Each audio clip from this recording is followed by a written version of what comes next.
Beneath our skies lies a world so unearthly, it rivals the wildest dreams of distant galaxies. Acidic lakes that burn neon blue, caves with their own jungles and weather, deserts sculpted by invisible hands. These are not visions of other planets. They're Earth's hidden marvels. Step beyond the familiar, into the sublime, where reality bends and awe becomes inevitable.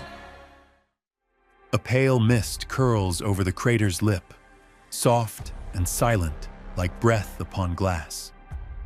Below, as if the Earth itself had cracked open to reveal a living heart, the turquoise lake of Aigin Crater glows faintly under the dawn sky. This is no ordinary water. Its vibrant hue is acid-born, nourished by sulfur and forged in fire. But it's not just the colors that defy the known world. At night, the volcano exhales an otherworldly flame. Electric blue, ghostly and wavering, the fire dances in the darkness, a surreal combustion of sulfuric gases igniting in the air. It is here, on the island of Java in Indonesia, where the veil between earthly wonder and alien mystery thins to nothing. The air stings with the scent of brimstone. Miners, figures cut from shadow, move across the ashen landscape like spirits caught between dimensions. Their silhouettes are framed by bursts of blue light, flickering like plasma storms against the volcanic rock.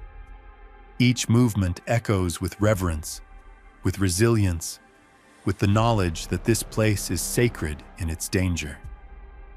It humbles even the boldest. The terrain crunches underfoot like powdered bone, while sulfur crystals cling to the earth in jagged neon veins. When the sun rises, the glow fades, but the magic doesn't. The lake turns a deeper, impossible shade of teal, and the jagged ridges of the caldera stand stark against the heavens. Steam seeps upward in slow, curling spirals. The contrast of violent geological force and delicate chromatic beauty makes Aigin not just a volcano, but an interstellar dreamscape locked in volcanic time. Here, it is not hard to imagine a world far from Earth, perhaps one orbiting twin suns, or nestled deep in the heart of a nebula. And yet, it is ours. In the deep folds of Vietnam's Quang Binh province lies a secret so immense, it swallows sound. Son Doong Cave is not simply a chamber of stone. It is a living world beneath the skin of the earth, the largest cave passage known to humankind. When you enter, it feels as though you're descending into the lungs of an ancient titan. Mist clings to the walls like memory, and every footstep echoes in a cathedral of timeless silence. The cave is so vast, it has its own localized weather system. Clouds form and dissolve within the cavern's maw, diffusing light into an ethereal haze. And then, light pours through a collapsed ceiling, illuminating what lies beyond. Jungles, real ones, growing wild and ancient within the cave itself. Trees stretch upward, nourished by shafts of sunlight that pierce the darkness like divine arrows. Vines snake across boulders the size of houses. Rare ferns glisten with condensation. You're no longer underground. You're in a prehistoric Eden buried from time, guarded by stone walls hundreds of feet high and shrouded in green mystery. It's as if Earth forgot this place, and in that forgetting, it flourished untouched. Underground rivers flow with glass-like clarity, their waters cold and pristine. In certain chambers, calcite formations rise like frozen thunderbolts, twisted and immense, sculpted over millennia by unseen forces. The echo of dripping water reverberates like distant chimes. Son Doong is not a cave. It is a forgotten world, an ecosystem sealed in silence, a realm where time bows to geology and the laws of the surface are rewritten. To enter is to cross a threshold. not just between light and dark, but between the known and the unfathomable. And as you explore, you don't just see a new part of the world, you feel like you've left it entirely. Rising from the Nubian sands like a vision half remembered, the pyramids of Meroe defy the desert's oblivion. These slender, sharply angled structures, over 200 of them, are etched with centuries of sun and wind, their stone faces tattooed with hieroglyphs and silence. They belong to the kingdom of Kush, an African empire that rivaled and ruled Egypt in its prime. Yet here in the heart of Sudan, the grandeur of their civilization still stands untouched, surreal in its isolation.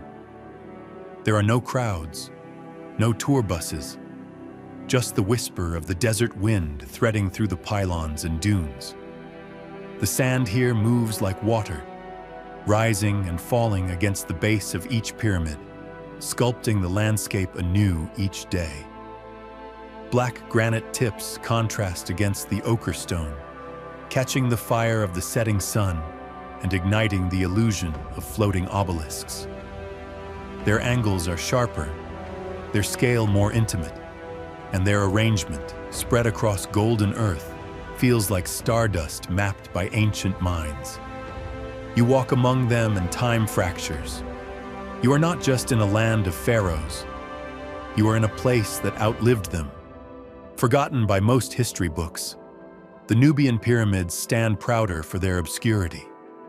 Carvings of queens and kings emerge from the shadows, their faces unweathered, immortalized in poses of divinity. You feel their presence not as echoes, but as watchful stillness.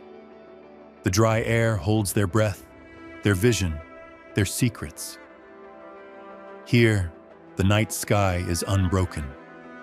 When darkness falls, it does so without apology, revealing constellations that sparkle undiluted above this timeless necropolis. The Milky Way stretches like a celestial river above the stone monuments, and in that moment, it feels like the pyramids are not just pointed toward the heavens, they are remembering them. Somewhere in the frozen dreamscape of Patagonia, beneath a vault of unending cloud and sky, an alien cathedral glows with a spectral, icy fire. The marble caves, or Cuevas de Marmol, lie carved into the shores of Lake General Carrera in Chile. They are not merely hollowed rock, but sacred geometry made fluid, twisting arcs and spiral passageways sculpted by water over thousands of years. The lake itself is a surreal canvas of color, changing from jade to cerulean to deep cobalt, depending on the sun's angle and the sky's mood. To enter these caves is to drift through sculpture in motion. The only sound is the lapping of water against the hull of a small boat or kayak. Light refracts off the lake's surface and dances across the cave walls, casting shifting patterns that mimic flame and frost all at once. The stone is smooth like glass in some places, in others rippling with frozen waves and veins of mineral blue and silver. Each chamber seems to breathe with its own rhythm, as if the rock itself were alive, humming in a tongue older than human speech. When the waters are calm, the caves mirror themselves perfectly, dissolving the boundary between stone and reflection. The illusion is total. Sky becomes ceiling, water becomes floor, and you float between realities. The longer you remain, the more the marble seems to melt and reform, as if memory itself were being etched into stone, then washed clean. There is no need for myth here. The marble caves write their own legends in light and water, in glacial silence and fluid stone. They don't just resemble an alien sanctuary, they are one. A sanctuary shaped not by gods or men, but by the patient, eternal will of nature sculpting its own cathedral, one drop at a time. High in the Altai Mountains of Western Mongolia, where the wind carries stories that predate civilization, there exists a valley suspended in stillness. Here, amid endless grasslands brushed by the breath of the steppe. A mirror to the sky shimmers in improbable clarity. Khotan Lake is so pure, so untouched, it doesn't reflect the heavens. It becomes them. The horizon disappears. Mountains rise from both above and below. Their snow-capped peaks echoed perfectly in the water's endless silence. You cannot tell where the earth ends and the sky begins. There are no crowds here, no fences, no signs, no sound beyond the whisper of breeze and the occasional call of an eagle. This is a place ruled not by tourism, but by time and sky.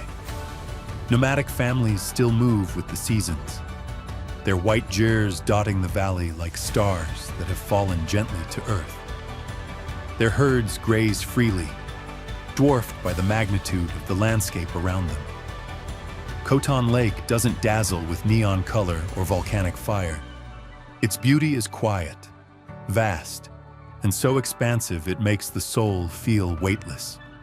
Stand at the shoreline during sunrise, and you'll see mountains painted in the softest lavender and rose. At sunset, the sky burns gold and crimson, and the lake captures it all, unfurling the spectacle across its still waters like a prayer. The air is crisp with alpine purity, and the silence is not empty. It is full of reverence. This is the kind of place that doesn't need words to explain itself. It just is, monumental in its stillness, infinite in its grace. And then there is night. A silence deeper than shadow, pierced by the soft glow of the Milky Way. You lie beside the lake under an ocean of stars, your breath fogging in the cold, and feel like you've fallen through the fabric of Earth into a celestial mirror realm, where gravity is suspended and only awe remains. On the far-flung island of Socotra, adrift in the Arabian Sea, the world unfolds like a hallucination. The sky is a desert blue, unbroken and fierce, and rising from the rocky soil are trees that look like nothing born of earth. The dragon blood trees stretch their umbrella-like canopies into the sun like alien sentinels. Their trunks are pale and gnarled, as if sculpted from driftwood, while their blood-red sap, thick and ancient, was once said to be the ichor of dragons. Their form is so strange, so geometrically unreal. They seem the product of imagination, or a dream Earth might have had on a fevered night. This island is old, geologically, biologically, and mythically. 1/3 of its plant life is found nowhere else on Earth. The landscape is dotted with bottle trees, which swell like urns sculpted from sand, and limestone plateaus that rise like fossilized waves. The ground is cracked and honeycombed, marked by time and heat and wind. Even the air feels different, drier, imbued with a scent that's part incense, part salt, part wild herb. Walk through the Firmhin forest, and you'll find yourself in a biome that hasn't changed in millennia. It's not just beautiful, it's prehistoric. It defies every expectation of what a forest should be. No soft leaves, no damp earth. Instead, bark like bone and foliage like anemones stretch across rocky crags under a white sun. In some corners of the island, sand dunes meet turquoise waters, while limestone caves echo with the sound of water that has been trickling through mineral veins for ages. There's something oddly quiet about Socotra, even when the wind howls. A kind of sacred hush, as though the island knows it is singular. You begin to understand that this is not just a remote land. It is an ark, carrying the memory of Earth as it once was, or perhaps as it was never meant to be. A parallel evolution. A glimpse into a natural dreamscape untouched by time. Glide north across the Pacific, and nestled within the caldera of a collapsed volcano lies a spectacle so vibrant so exquisitely unreal, it's as though the planet painted it in defiance of logic. Mount Rinjani's Sagara Anak, or Child of the Sea Lake, shimmers like molten sapphire against the charred earth of its surroundings. From the rim, the view is almost incomprehensible. A cobalt lake cradled in an ancient crater, with a new volcano, Gunung Barujari, rising defiantly from its center like the earth reinventing itself. Here, on Lombok Island in Indonesia, nature tells a tale of birth and destruction in one breathtaking tableau. Mist lingers at dawn, veiling the lake in mystery, while the steep crater walls glow with the blush of sunrise. The climb to Rinjani is not easy. It demands sweat, resolve, and reverence. But what awaits is something that surpasses description. It's not a place you arrive at. It's a place that unveils itself to you slowly, like a sacred revelation. The lake seems to pulse with light, constantly shifting shades between ultramarine and aquamarine. Around it, the remnants of lava flow streak the landscape in ash-gray ribbons, hardened rivers of stone that whisper of past fury. But the silence now is profound, broken only by the rhythmic call of distant birds and the occasional crack of volcanic stone underfoot. You feel perched on the edge of creation itself, staring into a caldera that holds both the memory of catastrophe and the serenity of a hidden paradise.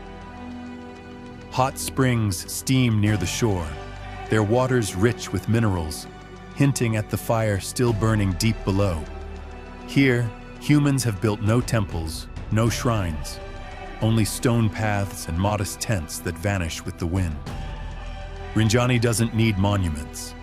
It is one. A monument of resilience, of beauty born through upheaval. And when night arrives, the stars spill down into the lake, and you begin to wonder if perhaps this is not a lake at all, but a fallen piece of the sky, cradled by the earth, kept safe from forgetting. In the vast folds of Iran's Dashti Kavir desert, where salt and time converge, lies the Kholuts, a wind-carved forest of stone and silence. From above, it looks like a Martian city abandoned by a lost civilization. Towers rise in rows, sculpted by gales that never rest. These natural formations, called yardangs, stretch for miles, jagged, sun-bleached spires shaped not by human hands, but by 10,000 years of wind whispering across the sand. The landscape is severe, stark, eternal. Yet within that severity lies an allure so potent it feels like gravity. The light here behaves differently. At dawn and dusk, the yardangs glow with soft gold and deep orange, like ancient sentinels bathed in the breath of dying stars. Their shadows stretch across the salt-cracked earth in long, solemn lines, as if marking the hours in a language only the desert understands. There is no vegetation, no water, no sound, but wind. And in that emptiness, a strange richness blooms. You see more clearly, hear more deeply, feel more profoundly. The silence is not absence. It is presence in its purest form. Every footstep becomes a ritual. Every glance is a communion. As the sun sets, the sky bleeds into lavender and indigo. The stone towers fade to silhouettes, like ink sketches on a paper sky. At night, the Kholuts become a sanctuary for stargazers and dreamers. The Milky Way stretches horizon to horizon, and shooting stars arc across the heavens in silent grace. There are few places on Earth where the celestial feels so close, where the border between this world and the cosmic is so thin. Rising from the Atlantic like the spine of a forgotten leviathan, Madeira's Ponta de São Lourenço is a cliffside peninsula sculpted by wind and flame. This is the raw edge of the island, a jagged stretch of volcanic earth and tumbling bluffs, where every turn unveils a new, wind-swept cathedral of stone and sea. The land narrows to a blade here, and on either side, the ocean crashes endlessly against cliffs that plunge into blue so deep it seems to pull the sky down with it. There are no forests here, no shade, only elemental truth: rock, wind, light, and water. The trail that snakes across this otherworldly landform feels like walking on the surface of another planet, where Earth forgot to finish smoothing the edges. The soil is painted in iron reds, sunburnt ochres, and stormy grays, a palette scraped from the underworld and baked under an unforgiving sun. Flowers grow here, impossibly, stubborn bursts of yellow and purple clinging to cracks in basalt. Their presence feels like defiance. Clouds roll in low from the Atlantic, draping the cliffs in silver shrouds that dissolve with each passing gust. The ocean changes hue by the hour: emerald at morning, obsidian by storm, cobalt at dusk. On calmer days, the wind hushes, and the distant calls of seabirds echo through the canyons below like lost songs from the age of myths. And at the very tip of the peninsula, the world simply stops. Land falls away into air. The horizon stretches unbroken, a sweeping arc where the planet curves into space. You stand at that edge, the sea roaring at your feet, and it feels like the world has narrowed to a moment of perfect presence. Everything unnecessary falls away. You are not just watching beauty. You are inside it, swallowed by it, made part of something ancient and unrepeatable. Beneath the highlands of Ethiopia, in a sun-scorched land where the very ground hisses with life, lies a spectacle so strange it feels like a fever dream made solid. The Danakil Depression is a realm where Earth peels back its skin to reveal its molten bones. Here, sulfur pools bubble in shades of acid green and lemon yellow, and crystalline terraces rise from volcanic fissures like frozen lightning. Steam vents hiss into the dry sky, and salt flats shimmer like glass under the brutal sun. This is one of the hottest places on Earth, and perhaps one of the most surreal. It is not just inhospitable, it is sublime in its hostility. The ground underfoot is brittle, crusted with mineral lacework in colors so vivid they appear unnatural: burning golds, neon oranges, radioactive blues. Fumaroles erupt unexpectedly. Geysers spit mineral-laden mist into the air. It's as if some celestial artist spilled their palette and let it bake beneath the equator for millennia. Everywhere you look, nature is mid-creation. New crusts are forming, pools expand and collapse, salt pillars rise, then melt away. The earth breathes here, but not softly. It exhales in bursts of sulfur and fire, each one a reminder of the planet's restless heart just beneath the surface. And yet, in this violent alchemy, there is delicate balance. The Afar people, ancient stewards of this land, navigate it with ancestral knowledge passed down like sacred code. Their presence adds a human echo to this alien stage. At dusk, the shadows stretch long and strange, twisting the already uncanny shapes into silhouettes of forgotten gods. When the stars emerge, they blaze brighter for the lack of atmosphere. Light pollution does not exist here.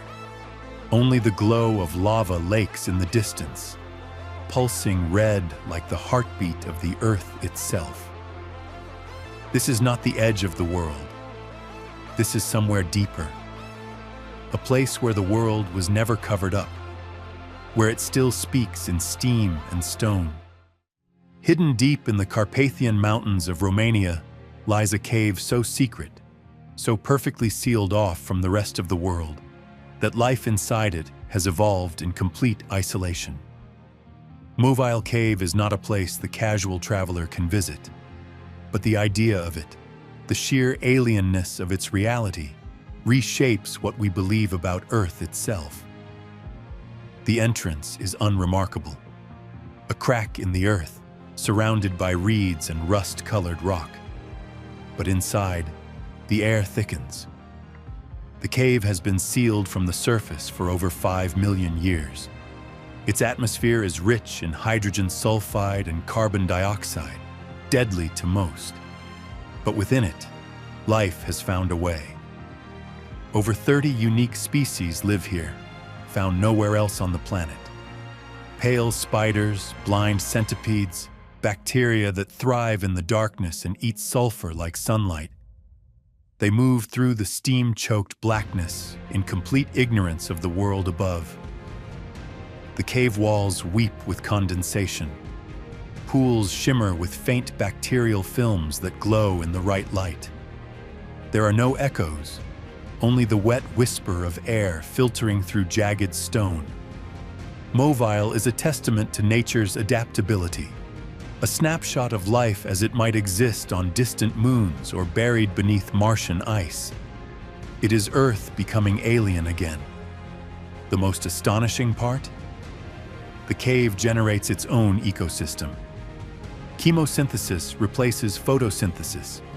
The bacteria at the base of this food chain convert sulfur compounds into energy, feeding an entire world sealed off from sun and sky.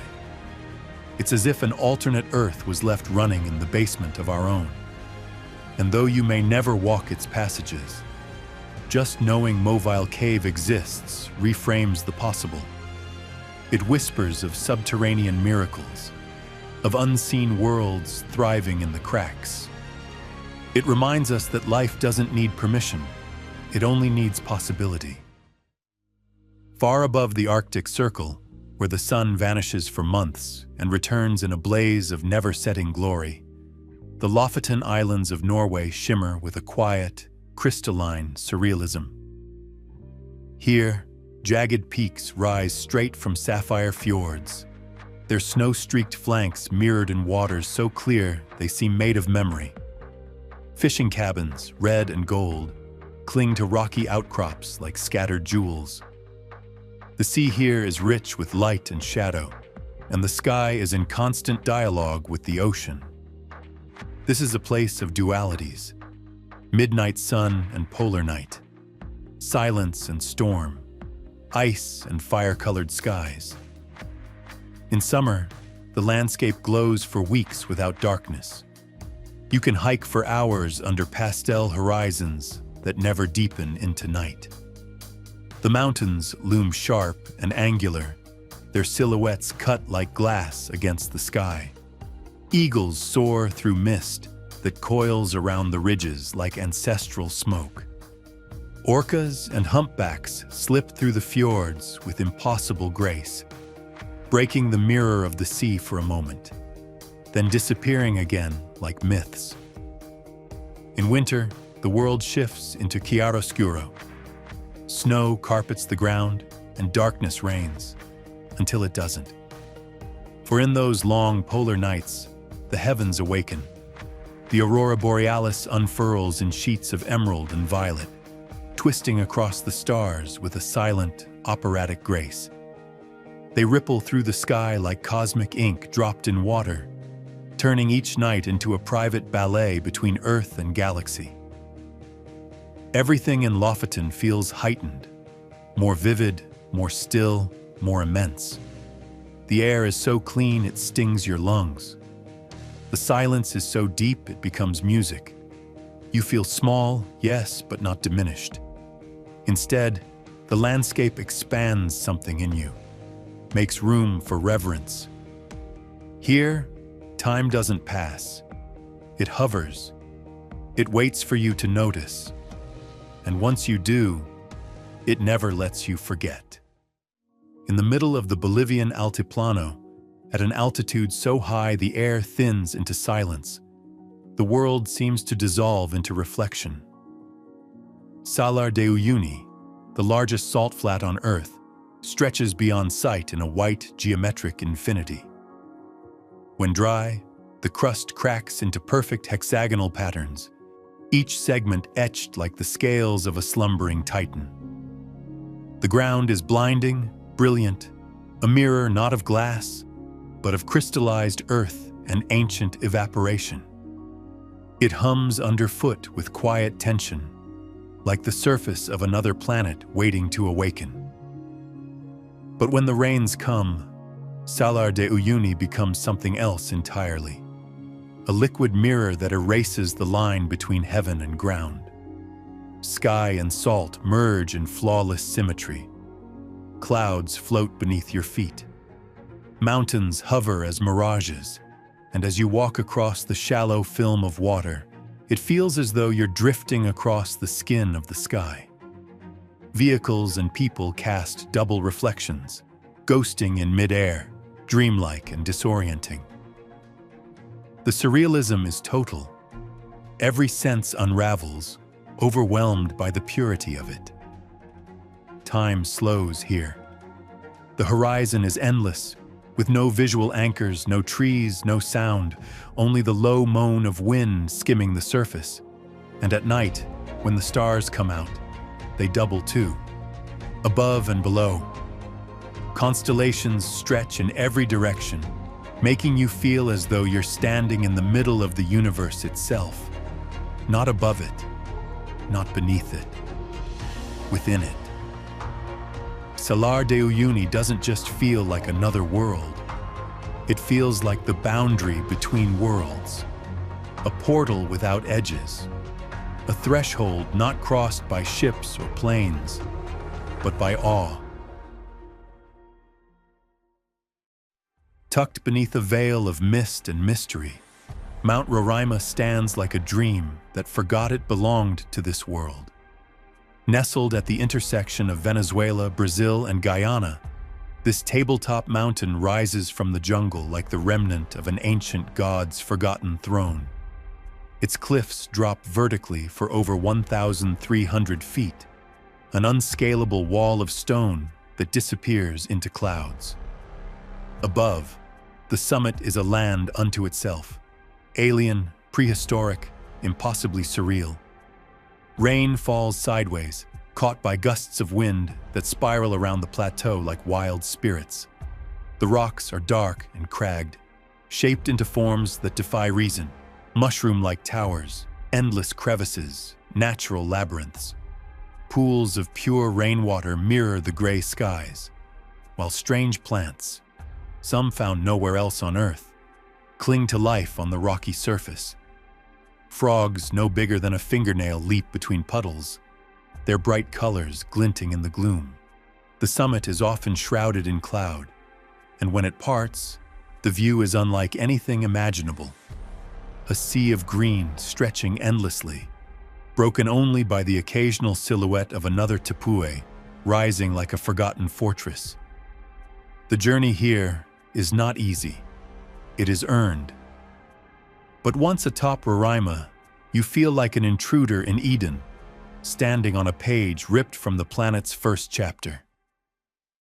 In the heart of Central Asia, where the winds weave songs through vast, empty steppes, there lies a crater filled not with lava, but with fire.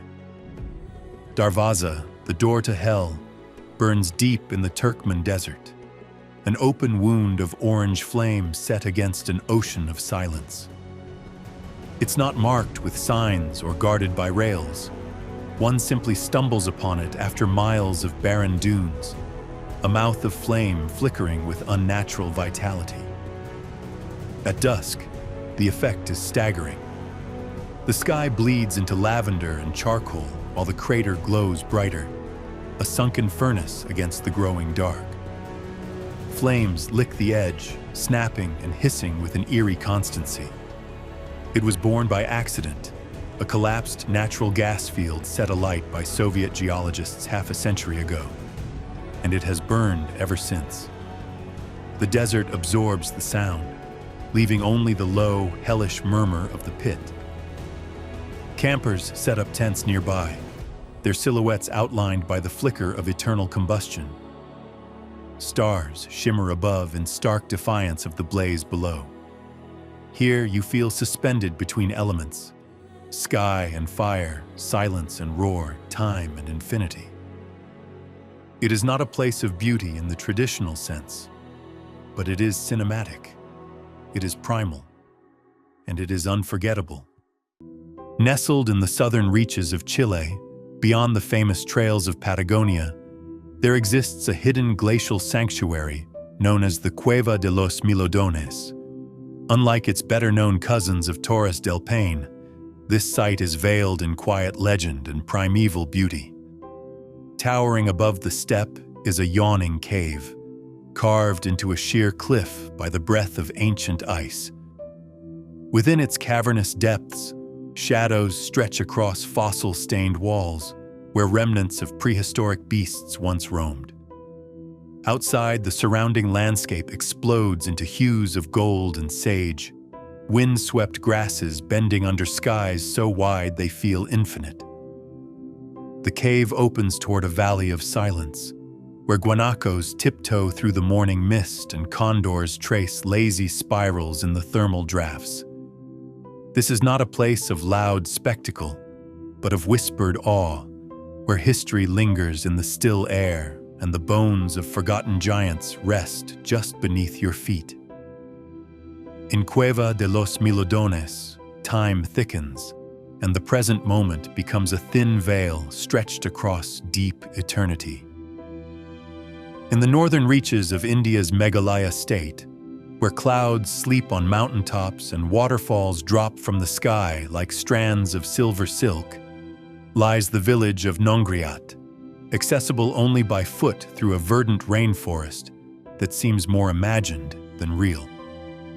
The journey is steep and winding, over 3,000 moss-slicked steps that descend into a jade canyon where light filters through the canopy in shafts of gold. But at the end of this descent awaits a marvel untouched by modern time: the living root bridges. Grown, not built, from the aerial roots of rubber fig trees, these bridges weave themselves over decades across streams and gorges, forming organic pathways that pulse with life. Each root intertwines like the strokes of a giant calligrapher, forming walkways suspended in the mist. Beneath them, aquamarine pools glisten among river-polished stones. The air is thick with the perfume of damp earth and blooming orchids. Nongriat isn't a village. It's a testament to human harmony with nature, a place where time flows like water and the forest dreams in green. Hidden within the vast stillness of Santa Cruz province, where the steppe brushes the sky and the wind writes its legacy across endless plains, lies a place that defies understanding: Cueva de las Manos, the Cave of Hands. It's not the beauty of the land alone that astounds, though the gorge through which the Pinturas River cuts is steeped in ancient drama. No, what elevates this place to the edge of myth is what waits on the walls within. Beneath a wind-swept cliff, inside a shallow rock shelter, hundreds of hands reach out from the past. Painted in red, black, white, and ochre, they belong to ancestors who walked this land 9,000 years ago, echoes frozen in mineral pigment.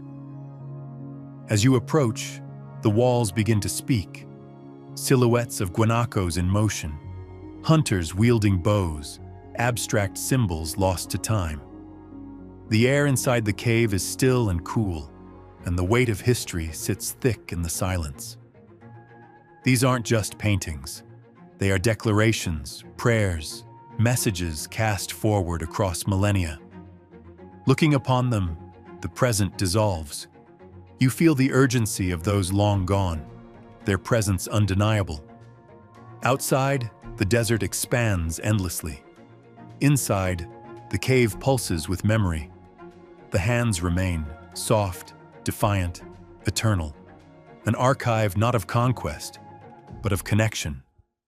Cradled in the secret folds of the Andes near San Juan, unreachable by highway and largely unknown beyond whisper, lies a wilderness of glass and flame.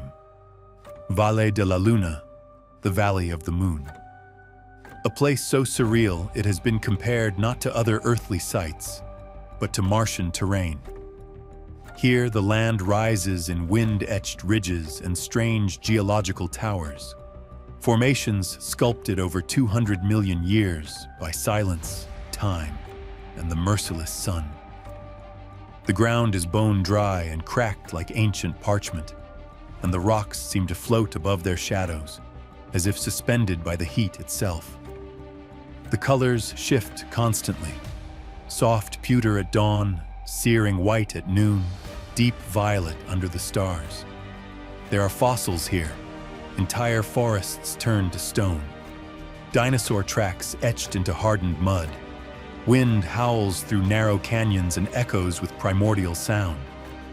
At sunset, the entire valley glows, not red, but a luminous, haunting silver, like moonlight captured in stone. No words fit the stillness. You don't just visit Valle de la Luna, you drift through it, weightless, awed, disbelieving. Here on the edge of nothing, the planet reveals what it was long before us, and what it may become long after. On the windswept edge of the Namib Desert, hidden behind dunes that stretch like frozen waves, lies the hauntingly beautiful ghost town of Kolmanskop. Once a thriving diamond boomtown, now a sand-filled relic of faded opulence, Kolmanskop is where nature reclaims what man tried to conquer. Sunlight slants through shattered windows, illuminating abandoned ballrooms buried waist-deep in ochre sand. Wallpaper peels like tired skin from cracked walls, and the wind sighs through forgotten doorways with voices of the past. Every room is a scene from an otherworldly dream, chairs half sunken in drifted sand, staircases that lead to nowhere, and pianos whose notes have long been swallowed by silence. Despite its decay, Kolmanskop holds a strange, melancholic beauty. At dawn, the town glows golden, bathed in the same light that once shimmered on diamonds. It is a museum without walls, where every grain of sand carries a story, and every shadow hints at a memory that refuses to be erased. Rising from the verdant forests of Sri Lanka's central highlands is a place that seems born from legend, Lake Gala, a jagged monolith of rock soaring abruptly from the jungle floor. Lake Gala is as imposing as it is enigmatic. Shrouded in myth as the resting place of the demon king Ravana, it looms with a kind of sentient presence. Climbing Lake Gala is a test of nerve and reverence, the path winding through whispering trees and moss-slick boulders before giving way to sheer stone. At its summit, the world uncoils in emerald swells, the Knuckles mountain range folding upon itself like a sleeping dragon. Mist curls along the ridges in serpentine trails, and the calls of unseen birds echo through the valleys like ancestral voices. There are no handrails here, no crowds, no noise, only the raw, untouched breath of a land older than memory. To stand atop Lake Gala is to touch a secret, etched into the earth. Beneath the jagged limestone cliffs of northern Palawan in the Philippines, a hidden river flows into darkness. This is the Puerto Princesa Underground River, a subterranean world that drifts beneath a mountain range before spilling into the sea. It is one of the longest navigable underground rivers on Earth, but what makes it unforgettable is not its length, it's the way it feels. Entry begins in the mangroves, where monkeys chatter and monitor lizards bask on twisted roots. You board a small paddle boat. The guide whispers, and the paddles dip into the water. Then the cave yawns open before you, a mouth in the mountain, and you glide inside. Light vanishes. Sound is muffled. Stalactites hang like chandeliers from cathedral-high ceilings, some so massive they seem to defy gravity, others shaped like cloaked figures or cascading waterfalls frozen in stone. Your flashlight flickers across walls that shimmer with mineral veils, glistening like trapped starlight. The river is black and smooth as glass, reflecting rock formations so perfectly that the boat feels suspended between two worlds. The air is cool and damp, carrying a scent of earth and mystery. Bats flit in and out of silent alcoves, and the occasional echo of dripping water becomes a drumbeat in the quiet. Video footage of the underground river captures this eerie majesty. Boats floating through darkness, headlamps slicing through inky blackness, explorers silhouetted against colossal stone formations. The cave feels less like a geological feature and more like a forgotten cathedral, a space too sacred for sound. Every curve, every arch, every narrowing corridor speaks of time beyond reckoning. It is not a place for hurried minds. It invites reverence, patience, presence. To float through this underground sanctuary is to witness nature's slow, silent sculpture, an experience carved in water, darkness, and time. Far beyond the beaten trails of Morocco's Sahara, where the golden dunes stretch endlessly in hypnotic rhythm, lies a place untouched by the caravans of mass tourism. Erg Chigaga. Unlike the more popular Erg Chebi, Chigaga is vast, remote, and entirely untamed. You reach it not by road, but by trust, on camelback or four-wheel drive, guided by Berber nomads whose stories move with the wind. Here, the dunes rise like ocean waves, sculpted by centuries of wind, each crest catching fire with the changing light. By day, the sun paints the sand in layers of gold, rose, and burnished copper. At dusk, shadows stretch like poetry across the valleys, and at night, the sky erupts in galaxies. Thousands of stars smeared across an ink-black dome so clear it steals your breath. The silence is absolute. You can hear the soft whisper of sand grains shifting beneath your feet. There are no sounds but the desert's heartbeat. Nomad tents offer shelter, their woven fabrics fluttering like sails on an endless sea. Mint tea is poured with reverence, and stories are told by firelight, words drifting upward like sparks. Erg Chigaga is not a backdrop. It's a living presence, a timeless expanse where the world dissolves into light, wind, and awe. Hidden deep within the gorges of Kyrgyzstan, where emerald valleys slice through ancient peaks like the strokes of a giant's chisel, the Sari-Chelik Biosphere Reserve unfolds in absolute silence. This alpine sanctuary remains almost entirely unknown outside Central Asia, a mosaic of mirrored lakes, cedar forests, and snow-capped ridges that cradle 1,000 shades of green. The heart of it is Lake Sari-Chelik itself, shimmering like a sapphire fallen into the folds of the mountains. Its waters are so pure they seem to inhale the sky, reflecting each cloud and beam of light with dreamlike precision. Surrounding it, cliffs rise abruptly, dressed in blankets of pine and furrowed by waterfalls that seem to vanish before they reach the valley floor. The air here is more than clean. It's sweet with the scent of wildflowers and juniper, the sort of air that feels like it has never been breathed before. You won't hear the buzz of power lines or the echo of engines. Only the distant whistle of a golden eagle, the rustle of hoofprints from unseen deer, and the wind weaving its eternal song through the trees. Shepherds still move their flocks along ancient routes, their yurts blending seamlessly into the land. Sari-Chelik doesn't perform for the camera. It waits, quietly magnificent, for those who know how to see. On the far-flung edge of northern Mozambique lies the Quirimbas Archipelago, a scattered constellation of coral islands adrift in waters so clear they seem born from sapphire. Ebo Island, among the most secluded, is a realm where silence floats on the ocean breeze and time wears an alabaster smile. Colonial ruins, their stone walls cloaked in bougainvillea, stand shoulder to shoulder with mangroves and dhows drifting lazily on the tide. There is no rush here. The tides rule all. At dusk, the sky melts into the sea in swaths of orange and indigo, and the call to prayer rises gently through crumbling minarets. The underwater world dazzles with untouched reefs and marine life that flicker like living gems in the current.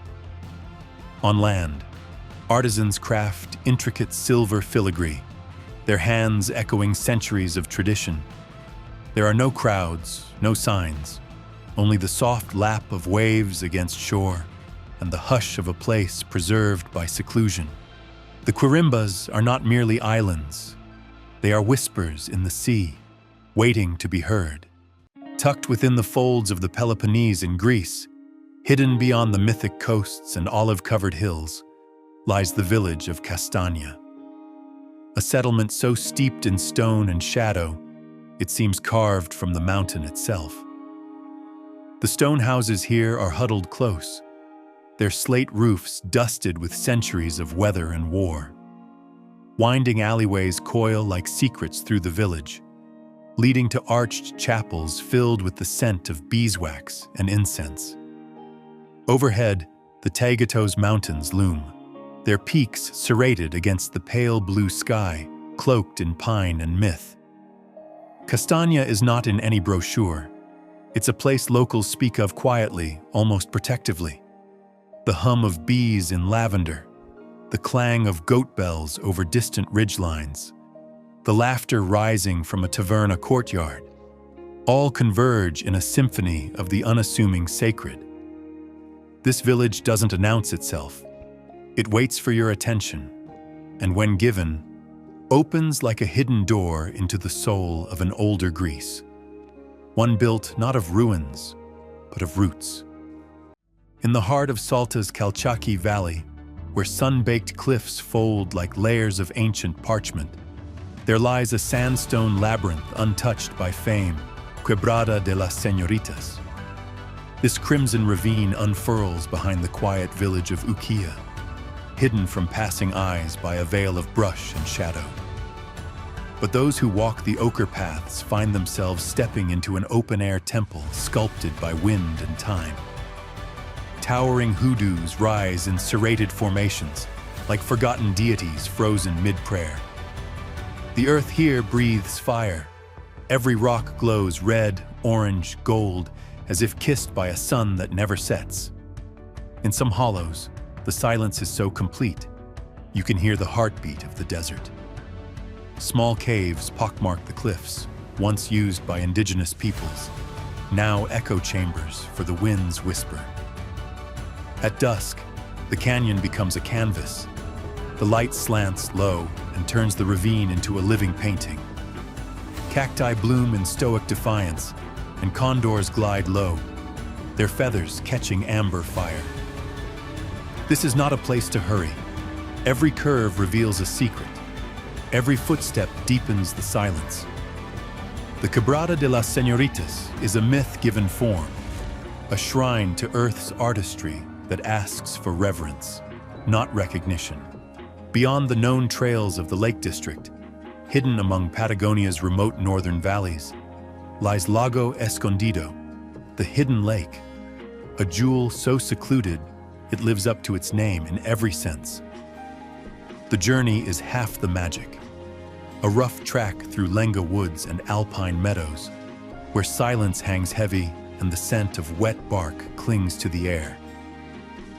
Then suddenly, as though the forest itself pulls back a curtain, the lake appears, still, luminous, and wholly untouched. It is cradled by steep, forested slopes that plunge directly into its glassy waters. No road encircles it. No crowd has broken its spell. Mist rolls gently across its surface in the early morning, rising like memory from the mirrored depths. Every sound here feels amplified. The call of a bird, the the soft splash of a fish breaking the surface, the whisper of breeze through leaves. Sunlight sets the lake alight in midday brilliance, but it's during the golden hour when its magic becomes most palpable. The surrounding peaks turn molten in the light, and the water glows from within as if lit by the dreams of the mountains themselves. Time dissolves here. The lake doesn't announce itself. It waits, still and eternal, for those who find it not on maps, but in longing. In the heart of Bosnia and Herzegovina, far from the better-known cities, lies the enchanting town of Blagaj, where serenity flows from both stone and stream. At the base of a sheer 200-meter cliff, the emerald waters of the Buna River burst forth from the depths of a cavern, clear and cold and eternal. Nestled beside it is a 16th-century dervish monastery, whitewashed and reflected perfectly in the tranquil water below. Time slows here. The monastery's carved wooden balconies overlook a river that sings of purity, of beginnings. Inside, the scent of old books and incense lingers in the air, and the sound of prayer blends with the echo of the river beyond. Swallows dart in and out of the cavern mouth, and the surrounding landscape, verdant and wild, feels untouched by modern time. Blagaj is a place of peace so deep it feels sacred, a hidden confluence of earth, spirit, and water, where the soul finds quiet and the heart finds stillness. Hidden in the velvet folds of Japan's lesser-known Shikoku Island lies Iya Valley, a realm of hanging mists and ageless serenity. Steep mountains cradle narrow roads that twist like silver ribbons through thick forests of cedar and pine. This land feels untouched by the hands of time, its beauty whispered rather than shouted. Thatched roof farmhouses, their walls darkened with age and rain, cling to impossibly steep hillsides, looking out over chasms that plunge into jade rivers far below. And spanning these gorges are the valley's most iconic features, ancient vine bridges, built centuries ago by samurai fleeing pursuit. Suspended high above rushing water, they creak underfoot, each step a breath held in wonder and fear. The river sings far below, carving its song into stone and silence. Fog drapes the valley each morning, lending a dreamlike veil to every leaf and stone. Here, the sacred and the mundane exist side by side, and every breath feels like a pilgrimage. In the heart of Namibia's Namib Desert, where ochre dunes rise and fall like petrified waves, there lies a place where time has stood still. Dedvlay, once a fertile marsh fed by a now shifted river. This pan is now a canvas of white clay, scorched under an endless blue sky, and dotted with the skeletal remains of camel thorn trees that died over 600 years ago. Their charcoal black limbs stand frozen, unrotted by the dry air, reaching toward the heavens in a silent, agonized ballet. The contrast is staggering. Red dunes tower around the basin like sand giants, their spines illuminated gold at sunrise and flaming crimson at sunset. The trees, dark and immobile, seem like figures from a forgotten mythology, each one a character in an ancient tale suspended in time. Photographers revere Dedvlay as one of Earth's most surreal landscapes. A single shot here carries 1,000 textures: cracked clay underfoot, the impossibly smooth arc of the dunes, the stark geometry of dead wood. Footage often lingers long, allowing the stillness to speak. There is no wind some days, no sound at all. Just you, the sand, and the echo of epochs past. To walk into Dedvlay is to enter a painting that no brush could recreate. The sun sears down, shadows fall sharp and long, and the sheer scale of the desert humbles everything. This is not a place meant to be lived in. It is a place to be witnessed, to be felt. A place that reminds you the earth has moods and memory. That once a river flowed, a forest grew, and now only beauty remains in silence. Dead Vley does not mourn what was lost.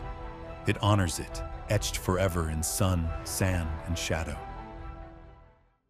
Hidden within the folds of the Japanese Alps, a hidden village slumbers beneath a thatched roof of snow.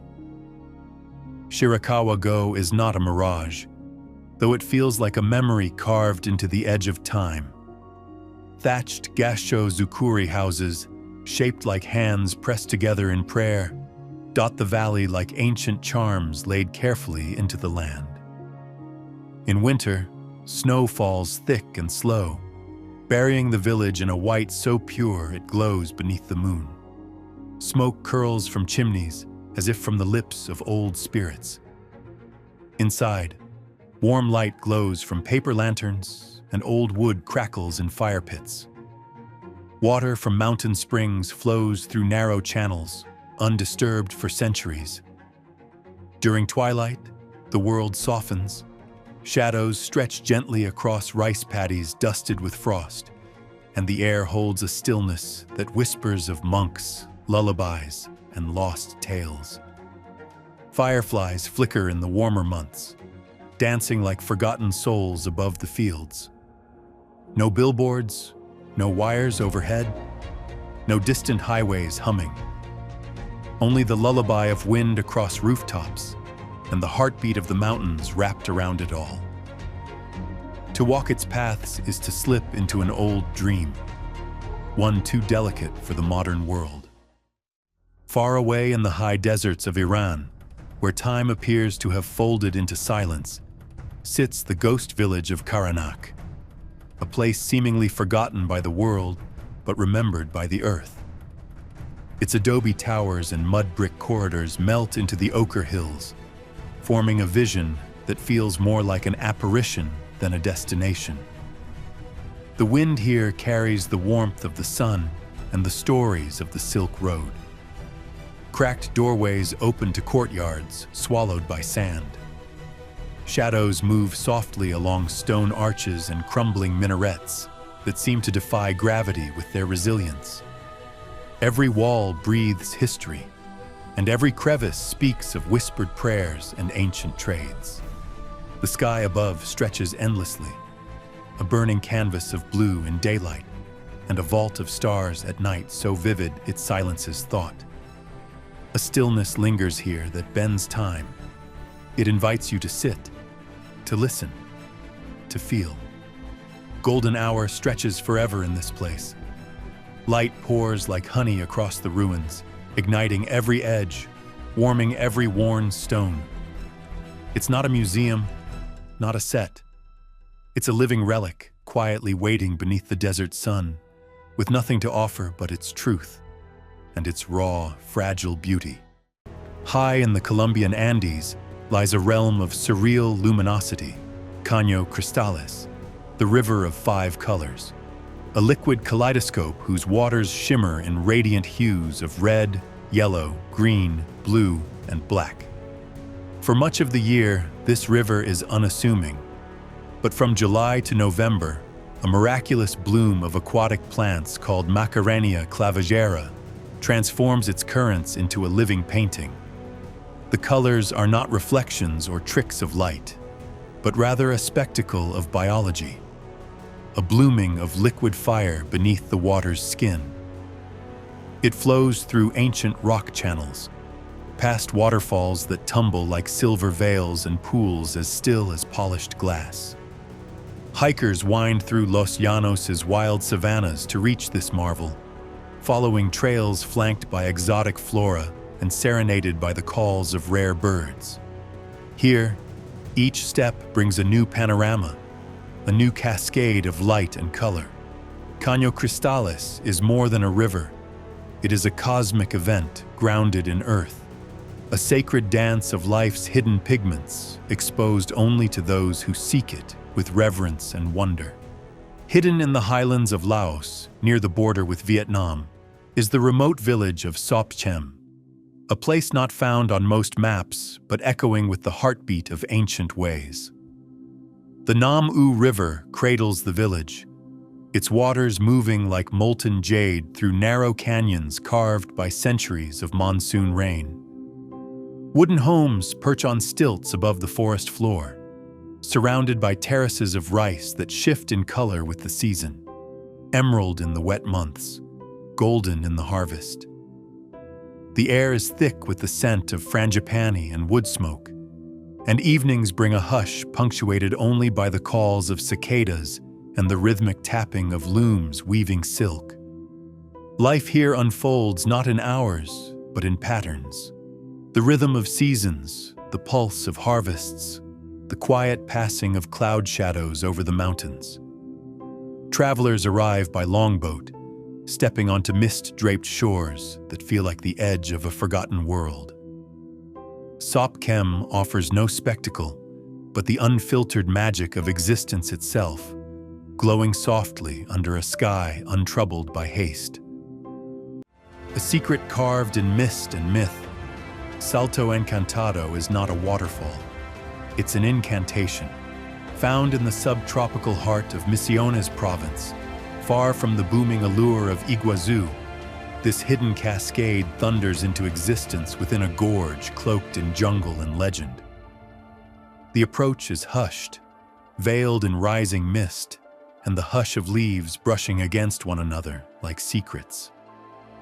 Then it appears, a white column of water pouring from a green-clad cliff, its voice echoing through a cathedral of stone and foliage. The power of the fall strikes first, the relentless rush of water crashing onto moss-slicked boulders below. But it's the moments between that linger. Rainbows twist in the mist, caught like spirits hovering just above the ground. Vines descend like curtains from the forest canopy, and tropical birds flash their colors in the shadows. There are stories that say the falls are guarded by forest spirits, that to bathe in its spray is to touch the divine. Standing on the edge of the overlook, mist wetting your face, it's easy to believe. Every detail here is heightened. The scent of earth, the chorus of frogs, the gentle tremble in your chest as the ground hums with the waterfall's breath. Salto Encantado does not roar for attention. It sings for those who are quiet enough to hear. On the ragged edge of Mendoza province, where the land turns savage and solemn beneath the weight of history, the Valley of Tears stretches between craggy peaks and time-worn silence. Valle de las Lágrimas, so named for the tragedy that once unfolded in its frozen heart, is a place both haunted and hallowed. But beyond its sorrowful legend lies a wilderness that is breathtaking in its dignity. Towering Andean walls cradle the valley, their snow-laced spines reaching skyward like the bones of giants. In the early light, the mountains blush with hues of lavender and rose, and in the dusk, they retreat into indigo shadows. Here, rivers run like veins of silver, cutting through tundra painted in alpine yellows and soft moss greens. Condors ride the thermal winds, wings casting slow-moving shadows that skim the valley floor. You can hear everything: the drip of meltwater, the crack of ice, your own breath. The isolation is absolute, and yet it offers something extraordinary. A communion with the landscape so intimate it feels sacred. The valley doesn't ask for sorrow. It offers perspective. Here, the grandeur of the Andes is not blinding, but reverent. Time moves differently in this cathedral of silence, and every step forward feels like a step deeper into the soul of the earth itself. Beneath the luminous skies of New Zealand's South Island, wrapped in layers of ancient rainforest and crowned by snow-dusted peaks, the blue pools of Haast offer a vision of otherworldly clarity. Fed by glacier melt, the water here is so pristine, it turns an almost unnatural shade of turquoise, glowing beneath a canopy of beech trees like a gem nestled in the earth. A narrow suspension bridge stretches above the pools, its wooden planks creaking softly as you cross. From there, the depths below are revealed, glass clear and bottomless, reflecting the sky and forest in perfect symmetry. Trout hover motionless in the current, suspended as if in a dream, and the only sound is the rush of distant falls and the flutter of leaves. Even in a country famed for its cinematic landscapes, the blue pools feel like a secret, untouched, reverent. To stand on their edge is to feel time pause, the world held in perfect crystalline stillness. In the northern reaches of Pakistan's Hunza Valley, tucked beneath the soaring summits of the Karakoram, the village of Pasu gazes silently across one of the most awe-inspiring backdrops on the planet. Here, the cathedral-like Pasu cones rise in jagged procession, their knife-edge peaks dusted with eternal snow, reaching into a sky that blazes cobalt by day and erupts with stars by night. The air is sharp with altitude and silence, broken only by the whisper of glacial wind and the occasional cry of an eagle overhead. Ancient footbridges dangle over ice-fed rivers, and apricot orchards bloom defiantly against the harshness of the terrain. The land feels both eternal and ephemeral, as if suspended between earth and myth. Locals walk with quiet pride, their culture etched into the stones of centuries-old homes and the warmth of shared tea. Pasu is not just a place, it is a hymn to endurance, where beauty stands defiant against the elements, carved into the very bones of the mountains. Praia das Catedrais is not just beautiful, it's sacred, a sanctuary sculpted by time and tide, where the earth itself offers prayers in rock and salt and sun. Deep in the rain-soaked wilderness of British Columbia, accessible only by boat or seaplane, lies the thermal wonderland of Hot Springs Cove. Tucked inside Maquina Provincial Park, this geothermal haven isn't marked by flashy signs or crowded boardwalks. It's found by following the call of water, through cedar forests thick with moss, past salmon streams and eagle nests, until you arrive at a rocky shore where the earth breathes in steam. Hot Springs Cove is a series of cascading pools carved into the coastline, where scalding mineral water from beneath the crust mixes with the crashing Pacific waves. The soundscape is otherworldly. The hiss of steam, the thunder of surf, the cries of gulls circling overhead. You sit in one of the upper pools, where the water is hottest, and look out over the infinite gray blue of the ocean, sometimes broken by the spout of a whale or the silhouette of an orca. The air smells like salt and cedar. The heat seeps deep into your bones, and time ceases to exist. Footage taken here is quiet, observational, slow pans across steam lifting off the water, macro shots of droplets gliding down slick basalt, aerial views that show the pools glowing against the stone like geothermal lanterns. There is no luxury here, only purity. No artificial walls or spa music, just the raw, primal interaction of fire, water, and wind. It is sacred not in the religious sense, but in the way old forests are sacred, in the way the earth reveals itself with simplicity and power. You come away from Hot Springs Cove not refreshed, but renewed, cleansed by something older than language, something that lives in stone and steam and salt and stillness. In the deepest fold of the Carpathian Mountains, cloaked in the velvet greens of old-growth forest, the Apuseni cave system lies buried beneath the soil, like a secret whispered by the earth itself. This hidden realm in western Romania is not charted by neon signs or paved roads. It's sensed, known by few, and spoken of like a myth. You enter through a narrow mouth in the mountain, stepping into a world untouched by time. Inside, the air changes. It thickens. It hushes. Light from your torch glints off wet walls of limestone, revealing cathedral-like chambers where nature sculpts with shadows and silence. Stalactites drip slowly, almost imperceptibly, like clocks counting toward infinity. Underground rivers weave through the rock, so clear they seem invisible, and when your lamp catches their current, it shimmers like liquid glass. There's a chamber they call the Crystal Hall, where mineral formations sparkle across the stone like frost under moonlight, suspended mid-bloom in an eternal winter. Bats stir overhead, silent guardians of this unseen empire. This is not a cave you conquer.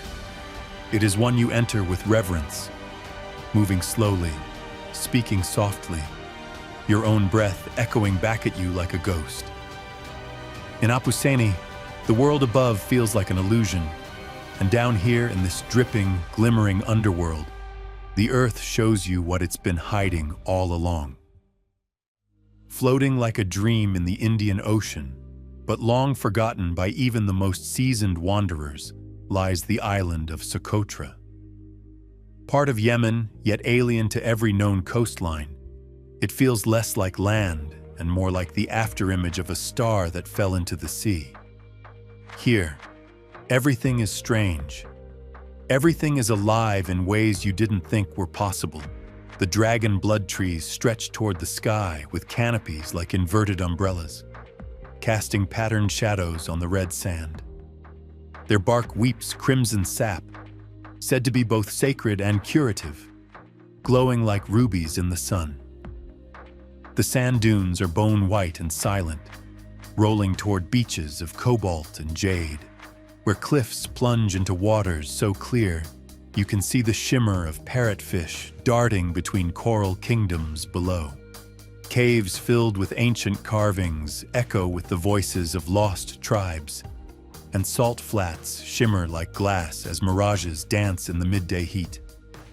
At night, the stars open like a scroll across the sky, uninterrupted by city glow. Just you and the cosmos, separated only by breath. And the air, it smells of frankincense, sea salt, and myths. Socotra is not simply a destination, it's another planet hidden on our own, an echo of Earth's forgotten wonders still alive and blooming in isolation. Far into the high desert of Jordan, beyond the echoes of Petra and the rumble of camel trains, lies Wadi al-Hassa, a hidden canyon of water and stone, winding like a silver serpent through ochre cliffs. Here, desert and oasis collide in a surreal ballet of contrast. The gorge shelters a secret river, its cool flow defying the surrounding dust and heat. Palms sway beside waterfalls that cascade into turquoise pools, and ferns cling to the canyon walls, where sunlight barely touches. It is a sanctuary of lush defiance, a green pulse in the chest of parched wilderness.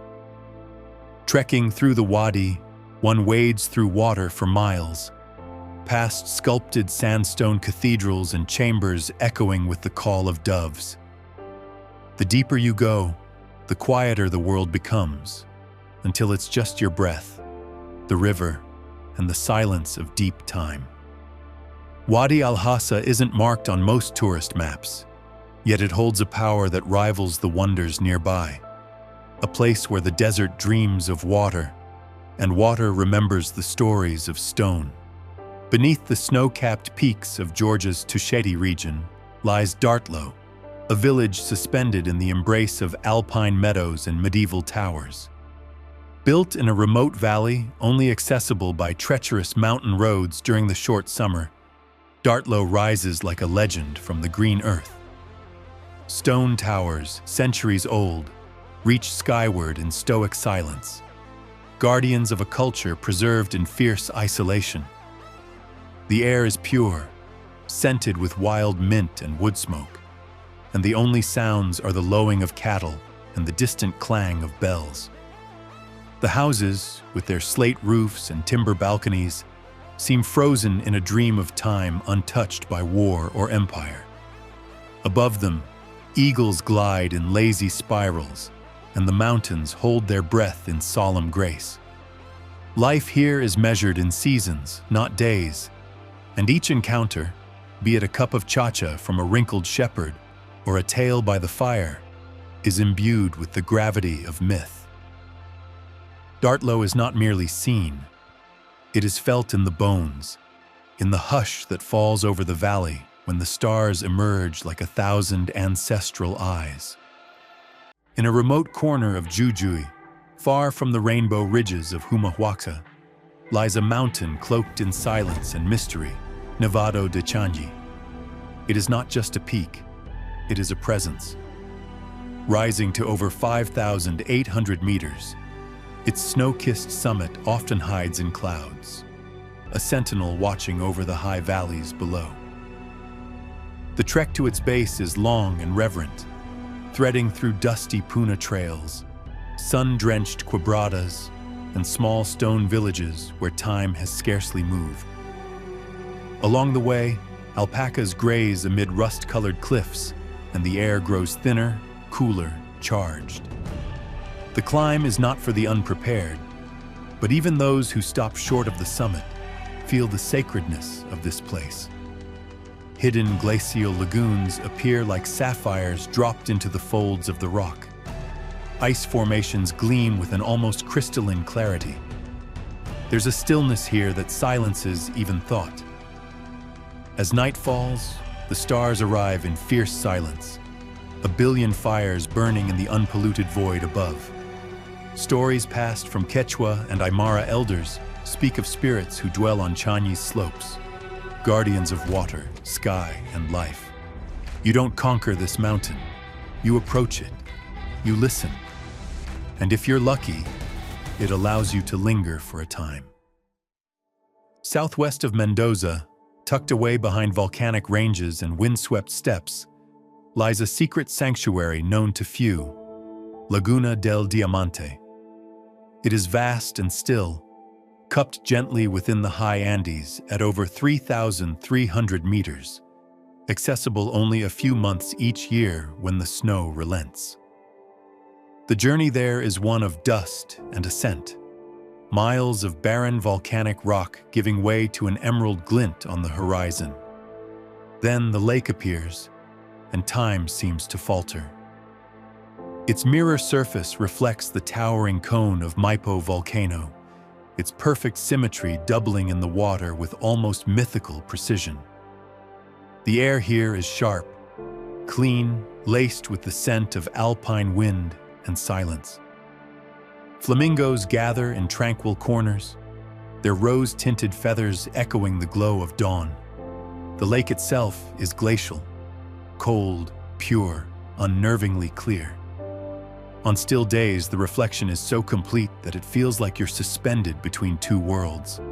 And as sunset comes, the Maipo ignites in gold and coral, its reflection shimmering like a pathway into some higher realm. Laguna del Diamante does not entertain the casual traveler. But for those who arrive with patience and reverence, it reveals itself as a place where heaven and earth meet in mirrored stillness. On the western shores of Madagascar, where baobabs rise like ancient sentinels and tides shape worlds anew, lies the surreal beauty of Tsingy de Bemaraha. This is a forest not of trees, but of stone, limestone spires that thrust skyward like frozen lightning. Razor sharp and silver gray, the Tsingy form an otherworldly maze, impassable without ropes and ladders. But those who dare to enter are rewarded with vistas unlike any other. Forests suspended in air, bridges stretched across yawning chasms, and caverns that echo with the calls of lemurs and the drip of unseen waters. The Tsingy seem alive, reacting to every shift in light and cloud. Shadows stretch and twist across the jagged rock, and the wind whistles through narrow canyons with an eerie, almost melodic tone. In the stillness, the land feels sacred. It's a place where the earth has remembered how to dream in sharp edges and soaring silence. No place on the planet feels quite like this, alien and yet intensely alive. Tucked between the sand-swept ruins of Jordan's lesser-known landscapes lies a mirage made real, Wadi bin Hamad, a lush canyon of hanging gardens and warm waterfalls hidden within a desert kingdom. The entrance is unassuming, a dusty road, a dry valley. But step into its mouth and the world transforms. Vertical cliffs rise like towering walls, and from their flanks spring unexpected life. Ferns, mosses, fig trees clinging to cracks where water seeps. A stream runs through the canyon's heart, its waters warm and clear, inviting barefoot passage through natural pools and over gentle cascades. Sunlight filters down in narrow beams, illuminating water droplets as they fall like stars. The further you walk, the more surreal it becomes. An oasis carved into stone, hidden beneath layers of silence and heat. Birds nest in tiny alcoves above, and the air buzzes with a quiet electricity. Wadi bin Hamad isn't just a hidden gem. It's a secret garden, blooming where none should grow. In the remote reaches of western Mongolia, where the Altai Mountains rise like ancient sentinels above the steppe, lies a valley few ever lay eyes on, Tsagan Suvarga, or the White Stupa. Unlike the well-known flaming cliffs of Bayanzag, this landscape glows with a spectral grace. Towering sandstone formations bleached white and tinged with sunset pastels, rose, ochre, lilac, etched over millennia by wind and time. The formations spill across the land like the ruins of a forgotten alien temple, silent and immense. At dawn, the rising sun paints their edges with fire, while shadows stretch long across a desert that feels alive with memory. There are no fences, no signs, just vast open sky and rock that tells stories in silence. Travel here is a pilgrimage across plains where eagles wheel above and herders guide their camels through the dust. The journey is not easy. Bumpy roads, dry winds, long hours. But when you arrive, the earth opens up and inhales. Drone footage from above reveals a labyrinth of gullies and spires that twist and shimmer like watercolor on canvas. On foot, the silence is so complete. You hear the wind shifting grains of sand, the faint wing beat of a raven overhead. It is a place that asks nothing of you but presence. The locals, descendants of nomadic tribes, speak of the land with reverence, calling it a sacred fossil bed where ancient seas once whispered against these very stones. And perhaps that's what Tsagan Suvarga offers most, a sense of geologic time, of color shaped by the patience of eons, of beauty forged in solitude. It's not a destination, it's a meditation. The kind you don't find on maps, only in quiet moments when the world finally feels wide enough to breathe. Somewhere deep in the kingdom of Lesotho, cradled in the dragon-backed Maloti Mountains, lies the mountain village of Malialia. It is the sky's playground, where clouds skim mountaintops and horses gallop along ridgelines etched with eternity. The light here doesn't just fall, it soars, bursting through alpine passes and flooding green valleys with gold. Round stone huts with thatched roofs dot the landscape like beads on the thread of a forgotten song. Waterfalls cascade from unseen springs, plummeting into gorges laced with wildflowers. The silence here hums. It carries the weight of the wind and the rhythm of hooves. Herdsmen wrapped in colorful Basotho blankets lead their flocks along cliffs that defy the imagination. Stars blink awake in a sky untouched by artificial light, revealing constellations so crisp they seem close enough to stir with your breath. The trails are not paved. The stories here are not written. They are sung, carried on the wind, in the voices of those who've lived with the land for generations. It is a place not of spectacle but of soul, where beauty doesn't demand your gaze. It humbles you into reverence. In the wild heart of Albania, far from the crowded Adriatic shores and modern rhythms of Tirana, lies the Valley of Theth, an untouched expanse of emerald forests, glacial peaks, and timeless stone. Approaching Theth feels like falling into a fable whispered by the mountains themselves. Ancient beech trees arch overhead like sentinels of forgotten myths. The path winds along the Shala River, its waters a surreal turquoise, gliding over polished rock like melted sapphire. Jagged cliffs rise abruptly, slicing into the sky with primeval defiance, dusted with snow even in the soft breath of spring. The village appears almost by accident, its stone houses and slate roofs tucked beneath towering peaks like a secret preserved in silence. The Kula, a centuries-old blood-feud tower, stands as both relic and reminder of a world where honor and survival once walked hand in hand. Horses roam freely, their manes tangled by mountain wind. Even the air is different here. Crisp, pine-laced, charged with the breath of glaciers. Waterfalls tumble from cliffs as if the earth is weeping with awe. The light shifts with mystery. Sunbeams streak through cloud gaps like divine whispers. You don't find Theth on a schedule. It finds you when you're ready to listen and ready to feel what raw beauty truly means. Between the jagged folds of Albania's accursed mountains, a ribbon of untouched sapphire winds its way through limestone canyons. The Lumi I Shalas, often dubbed the Thailand of the Balkans, for its surreal beauty. But unlike its far-off namesake, this river is a well-kept secret, whispered only by hikers and wanderers who ventured into its embrace. The water here is impossibly clear, revealing smoothed white stones beneath, as if the earth itself was sculpted by serenity. Dense forests hem the riverbanks, their green reflecting in liquid light.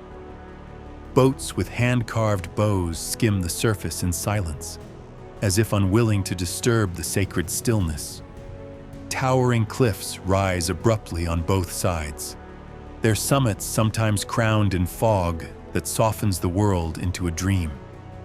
Small wooden platforms dot the river's edge, offering quiet perches where time dissolves into the lull of water and wind. Lumi I Shales is not a destination. It is a passage, a baptism into the hidden majesty of Europe's forgotten frontiers. Tucked away on the Atlantic coast of Morocco lies Legzira Beach, a landscape painted in elemental grandeur and colored with fire and storm. Towering red sandstone arches rise from the surf, like the ribcage of some ancient beast, carved by millennia of wind and tide. At low tide, the arches become colossal gateways, framing a horizon of crashing waves and endless sky. The beach is rarely crowded, and as dusk settles, the fading light bathes the rocks in molten gold, transforming the coast into a mythic canvas. Gulls wheel overhead, their cries echoing off cliff walls streaked with mineral veins. There's a rawness here, a feral poetry born of Earth's conflict with sea, of time grinding stone into sculpture. Even the sand glows in hues of burnt orange and crimson, an otherworldly palette that shifts with every hour of light.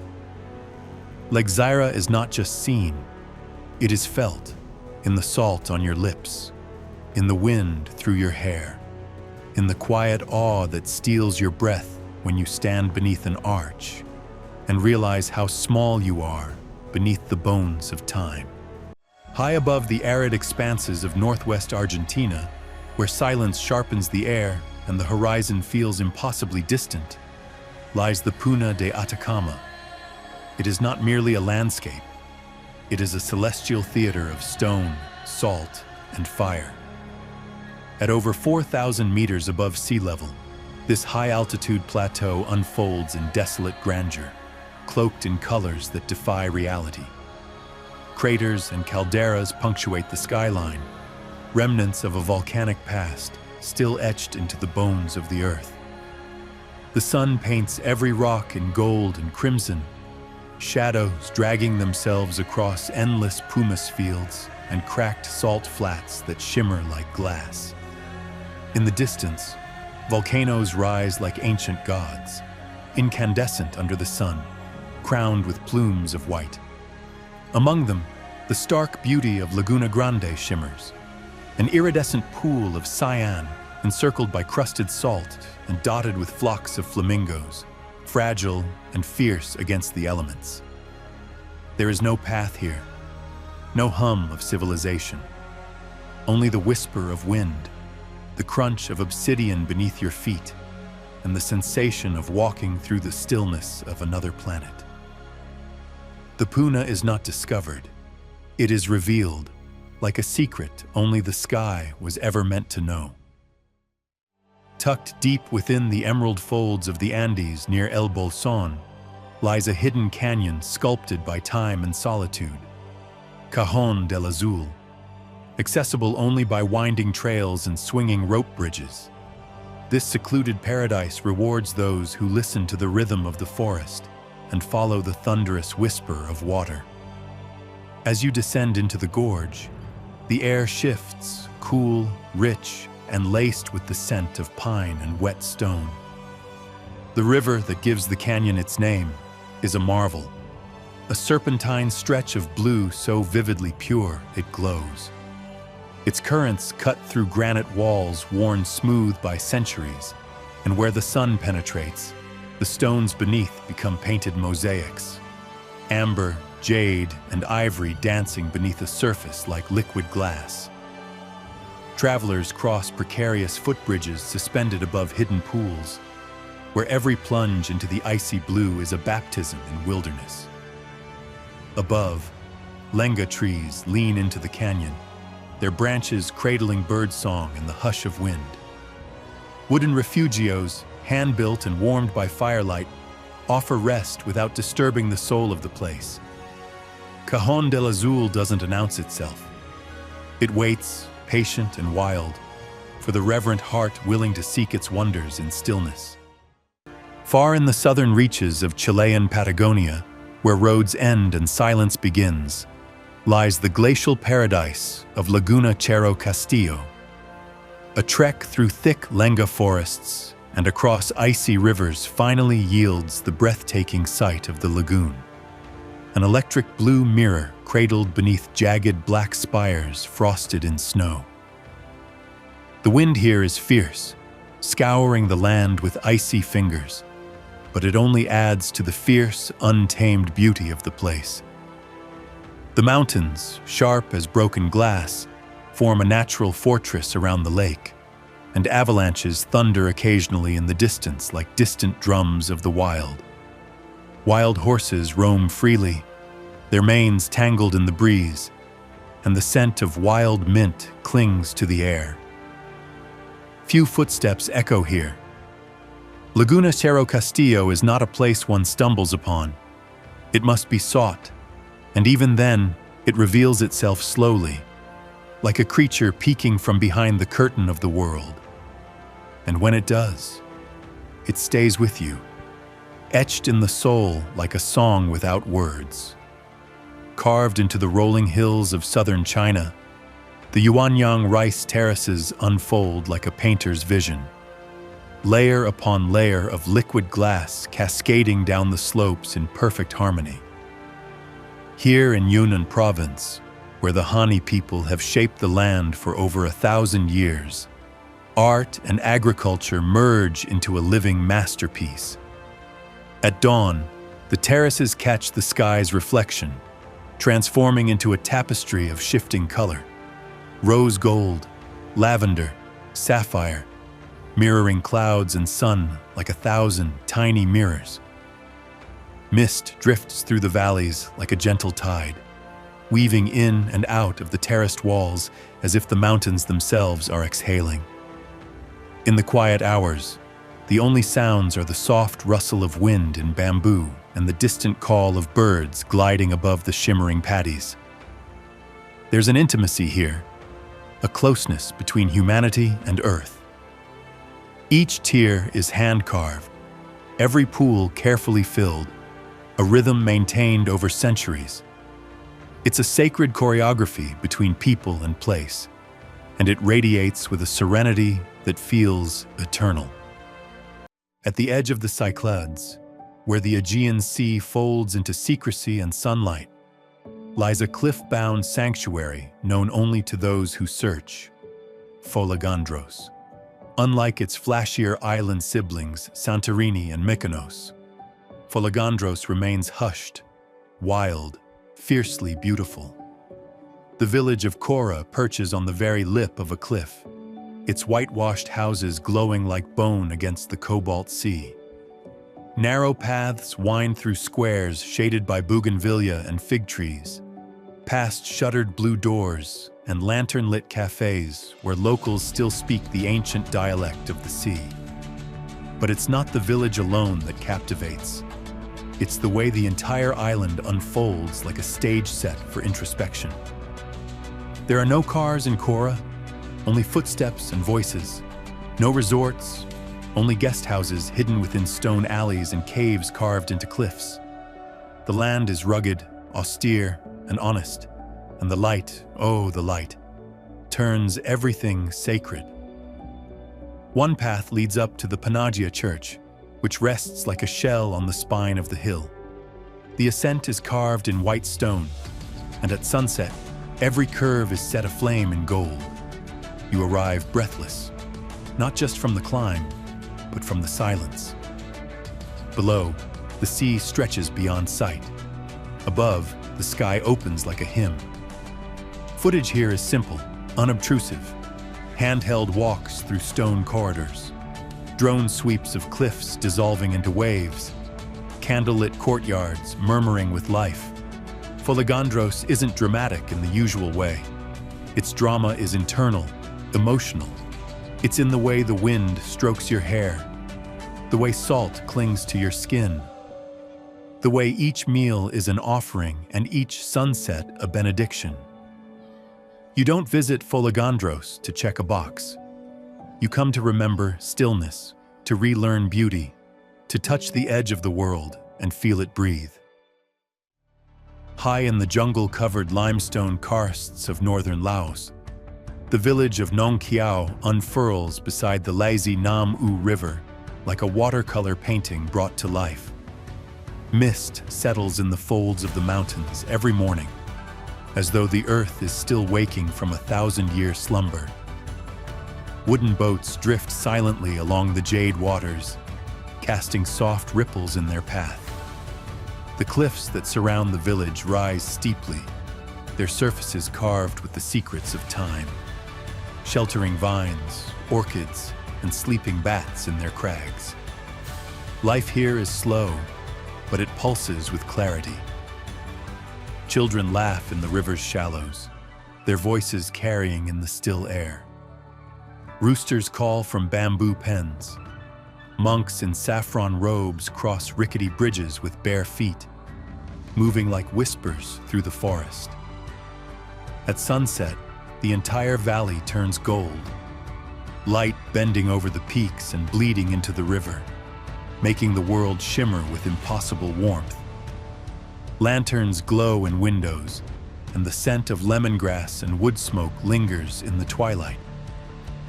From the hilltop viewpoint, the panorama is staggering, a serpent river winding between mountains like a lullaby etched into the skin of the earth. Nong Khiao is not a spectacle. It's a sanctuary of slowness, of softness, and it leaves a mark no camera could ever fully capture. In the volcanic heart of Vanuatu, hidden deep within the remote island of Ombrim, a pair of lava lakes burn day and night, eternal, glowing scars that pulse with the rhythm of the Earth's molten heart. The path to them winds through dense, almost primeval jungle, where the air is heavy with moisture and the calls of birds unknown to science echo between giant tree ferns. As the forest gives way to barren ash plains, the world turns monochrome: black, silver, smoke gray. The Maroom and Benbow craters rise like forgotten altars, their edges scorched and jagged. At their centers, the lava roils and churns, its surface breaking into waves of fire, crashing and folding in endless violence. The heat sears the air. The smoke burns the throat. Yet it is impossible to look away. Standing at the edge of this inferno feels mythic, like staring into the eye of some slumbering titan. The wind howls across the barren plain. Ash sticks to your skin. Time loses meaning in the face of such elemental fury. Few places on Earth let you witness the planet's living core without filter or barrier. Here, in the fiery lungs of Ambrim, you remember what it means to feel awe, not just admiration, but reverent, primal awe. On the outermost edge of Japan's Ryukyu archipelago, where the Pacific whispers tales to the East China Sea, lies the island of Yonaguni, a windswept, mythical speck brushed by currents and lore. Most arrive chasing legends of the Yonaguni Monument, a submerged rock formation that some say is a sunken city from a forgotten civilization. But even above the waves, Yonaguni dazzles with ethereal charm. Cliffs plunge into crystalline waters where hammerhead sharks roam, and the air holds a salt-tinged quiet broken only by rustling cane fields and the distant thrum of waves on coral. Herds of Yonaguni horses, small and hardy, wander freely across green hills where sky and sea converge in impossible blues. The coastlines are unspoiled, scalloped with coves that glow in morning light like scattered jewels. Time folds here into a peaceful rhythm, measured by the tides and the flight of seabirds. Whether myth or miracle, Yonaguni is a place that wears its mystery like a crown, inviting, unknowable, and achingly beautiful. Concealed deep within the mountain folds of Montenegro is the village of Lukomir, a stone-clad haven perched above the Rakitnica Canyon at an elevation where the world thins and the winds speak in tongues. With only a handful of weathered houses topped with slanted slate roofs, Lukomir stands as the highest and most isolated permanent settlement in the Balkans. There are no paved roads here, only trails worn into the earth by centuries of shepherds and snow. From the village's edge, the canyon drops suddenly, revealing a chasm of dizzying depth and beauty, its walls carved by glaciers and time. The landscape is wild and sweeping, meadows dappled with wildflowers, peaks that shred clouds, and air so clear it rings like crystal in the lungs. The people of Lukomir live as their ancestors did, herding, weaving, harvesting the gifts of mountain life. Their hospitality is raw and genuine, offered with weathered hands and eyes that have seen both storm and sun. In Lukomir, each breath feels earned, each moment cradled in silence and sky. Where Argentina brushes the edge of the mystical, deep in the northern province of Catamarca, an expanse unfolds like a waking dream. Campo de Piedra Pómez, the field of pumice stone. This is no mere geological formation. It's an alien cathedral of wind-sculpted rock, an ocean of white ash frozen mid-wave. Here, nature has written poetry in stone, in forms so delicate and strange they seem more imagined than real. Jagged towers of pumice rise from a chalky desert floor, their surfaces etched by millennia of unrelenting wind. The landscape stretches in every direction, like the surface of another planet. Light dances across its angles, shifting from bone white to amber and rose as the sun arcs overhead. There is no sound, save for the crunch of your steps on powdered stone and the endless whisper of dry air moving through the formations. Shadows stretch long and surreal, painting the landscape in abstract shapes. Some say it feels like walking through a sculpture garden abandoned by time itself. As twilight descends, the sky blooms in shades of violet and crimson, and the land begins to glow, as if it holds its own inner fire. To stand in the heart of Campo de Piedra, Pomes, is to feel time slow to a crawl, the world reduced to shape, silence, and light. At the very edge of the known, past Salta's serpentine mountain roads and whispered legends, there lies a natural amphitheater of staggering presence, La Yesera. This secluded canyon, found along the rarely traveled Quebrada de las Conchas, is not famous, not marked with crowds or signs, and yet it holds a palette of color and depth unlike any in Argentina. The cliffs here ripple with sedimentary layers that have been pressed, tilted, and exposed like pages of a buried book. Bands of burgundy, sand, ochre, and gray streak the canyon walls in wild, painterly patterns. They rise steeply, embracing the narrow path in shadows and sun, each curve revealing deeper folds and secrets of the land. The silence in La Yesera is weighty, held tightly by the rock itself. Then, as you round a bend, the canyon opens into a circular basin, where echoes bounce from wall to wall like whispered conversations. It is here that music has been played, notes traveling in pure clarity through nature's acoustics. The presence of the place is enormous, yet intimate. An earthen cathedral carved not by tools, but by wind and rain and time. No place in the world sounds quite like La Yesera, and perhaps none ever will. On the rugged coast of Portugal's Alentejo region, far from the crowds of Lisbon and the Algarve, lies the untouched paradise of Praia da Amália. Accessible only by a narrow dirt path that winds through a dense pine grove, the beach reveals itself with dramatic flair.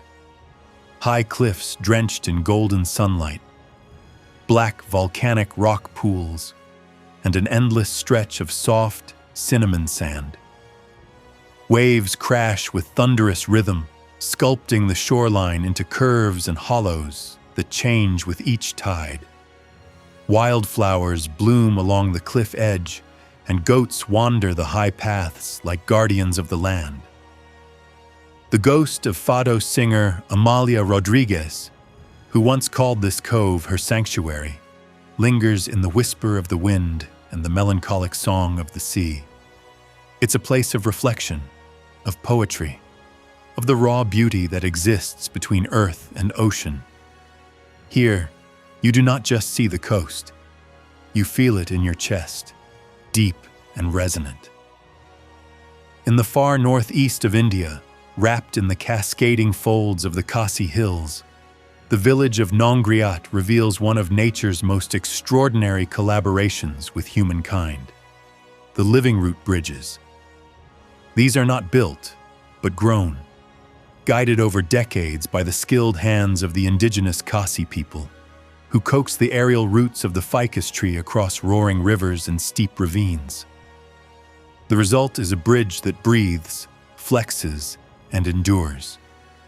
Covered in moss and alive with tiny insects, the roots twist together like braided ropes, forming structures that have stood for generations.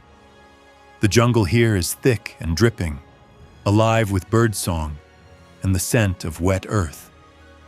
Waterfalls tumble from unseen cliffs, feeding turquoise pools where villagers bathe in quiet communion with the forest.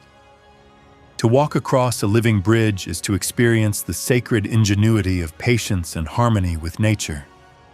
Each step is a testament to a culture that sees time not in years, but in roots and rain. Amid the wind-blown plains and velvet valleys of Armenia, the Noravank Monastery rises like a beacon of devotion from a canyon of fire-colored stone. Built into the cliffs of the Amagu Valley, its honey-hued walls glow gold at sunset, framed by jagged mountains painted in ochre and crimson. The monastery's intricate carvings and khachkars, Armenian crossstones, tell stories of saints, kings, and endless faith. Steep stairs lead to prayer chambers where candlelight flickers against ancient frescoes, casting long shadows that dance across walls of history. Outside, the silence is profound, broken only by the rustle of wind and the distant cry of hawks wheeling overhead. Noravank is not just architecture. It is spirit-made stone, devotion carved into the bones of the earth. The canyon below feels timeless, and the sky above, endless. It is a place to listen, to feel, to remember the quiet power of belief etched into a mountainside. Far out in the Indian Ocean, 1,000 kilometers from any continent, floats a speck of volcanic perfection, La Digue, the secret jewel of the Seychelles. Unlike its more developed neighbors, La Digue feels untouched, a reverie of sand and stone and sea where bicycles outnumber cars and time itself seems lulled by the tide. The island's crown jewel is Anse Source d'Argent, a beach so staggeringly beautiful it feels fictional. Towering granite boulders, smooth as sculpture and veined with salt, rise from pale pink sand and stretch into crystal shallows so clear they seem backlit. Palm trees sway above, and the water shifts from turquoise to teal to sapphire, a kaleidoscope of light in motion. Video footage glides across this scene like a brushstroke, sunbeams dancing through the water, shadows falling across the stone, waves curling with hypnotic rhythm. But there's more than just beauty here. La Digue holds the kind of stillness that rearranges your heartbeat.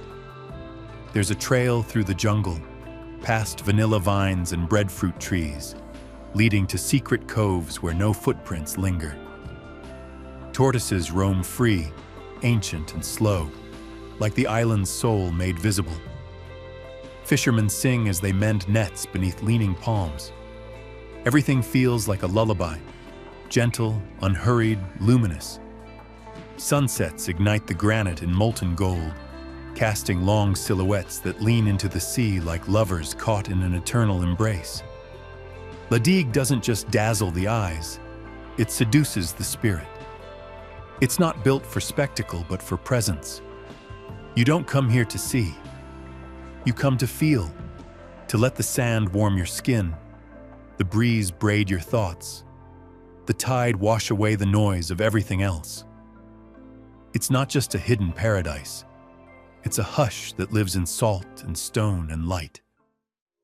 High in the Andes of northern Peru, above a sea of clouds and jungle-wrapped cliffs, the fortress of Cuelap rises like a stone crown atop the mountain. Built by the Chachapoya civilization, older than the Incas and nearly as mysterious, this walled city is wrapped in moss, mystery, and mist. It is larger than Machu Picchu, yet barely known. The walls are monstrous, some 30 feet high, formed from blocks of limestone so large it seems impossible they were lifted by human hands. The silence here is thick, broken only by the cry of eagles gliding in wide circles above the treetops. Inside the fortress, circular stone houses crumble gently into the grass, their foundations still etched with geometric symbols of power, sun, and spirit. Trees grow from the ancient stone, roots curling down walls like time itself reclaiming its throne. Fog rolls in often, wrapping Cuelap in a soft shroud that makes every step feel like a passage through memory. Orchids grow wild, and hummingbirds hover like living sparks above them. There is no fanfare, no entry gates, no tourist chatter, only the weight of forgotten stories in every stone. Standing at the summit, looking out over the river canyons and jungle lowlands below, one feels less like a visitor and more like a ghost drifting through the remnants of a kingdom time chose to veil. Tucked away in the dense emerald jungle of Bohol in the Philippines lies the lesser-known twin of the famous Chocolate Hills, the Anda Peninsula. Unlike its more photographed sibling, this region exists in a whisper, hidden between the trees and brushed by the ocean. Here, limestone hills roll like a sea of green domes, rising softly from rice paddies and coconut groves, their symmetry almost too perfect to believe. But the magic of Anda isn't only in the hills, it's beneath them. Underground rivers and flooded caves snake beneath the surface, their waters illuminated in phosphorescent blues. You can wade through caverns lit only by shafts of light, breaking through cracks in the jungle above. Stalactites sparkle overhead, while the sounds of the forest filter in faintly through moss-covered stone. Above ground, white sand beaches arc into coves where no footprints mar the shore. Traditional outrigger boats bob lazily in turquoise water, and sea turtles drift through coral gardens just offshore. At sunset, the hills darken to molten bronze while fireflies shimmer in the palms like fallen stars. It's a place untouched by crowds, guarded by forest, ocean, and the hush of being forgotten. But in that quiet, a different kind of beauty blooms, one that doesn't shout, but sings softly to the soul. Rising from the dense jungles of western Cambodia, the temple complex of Banteay Chmar lies in tranquil ruin, far from the crowds of Angkor.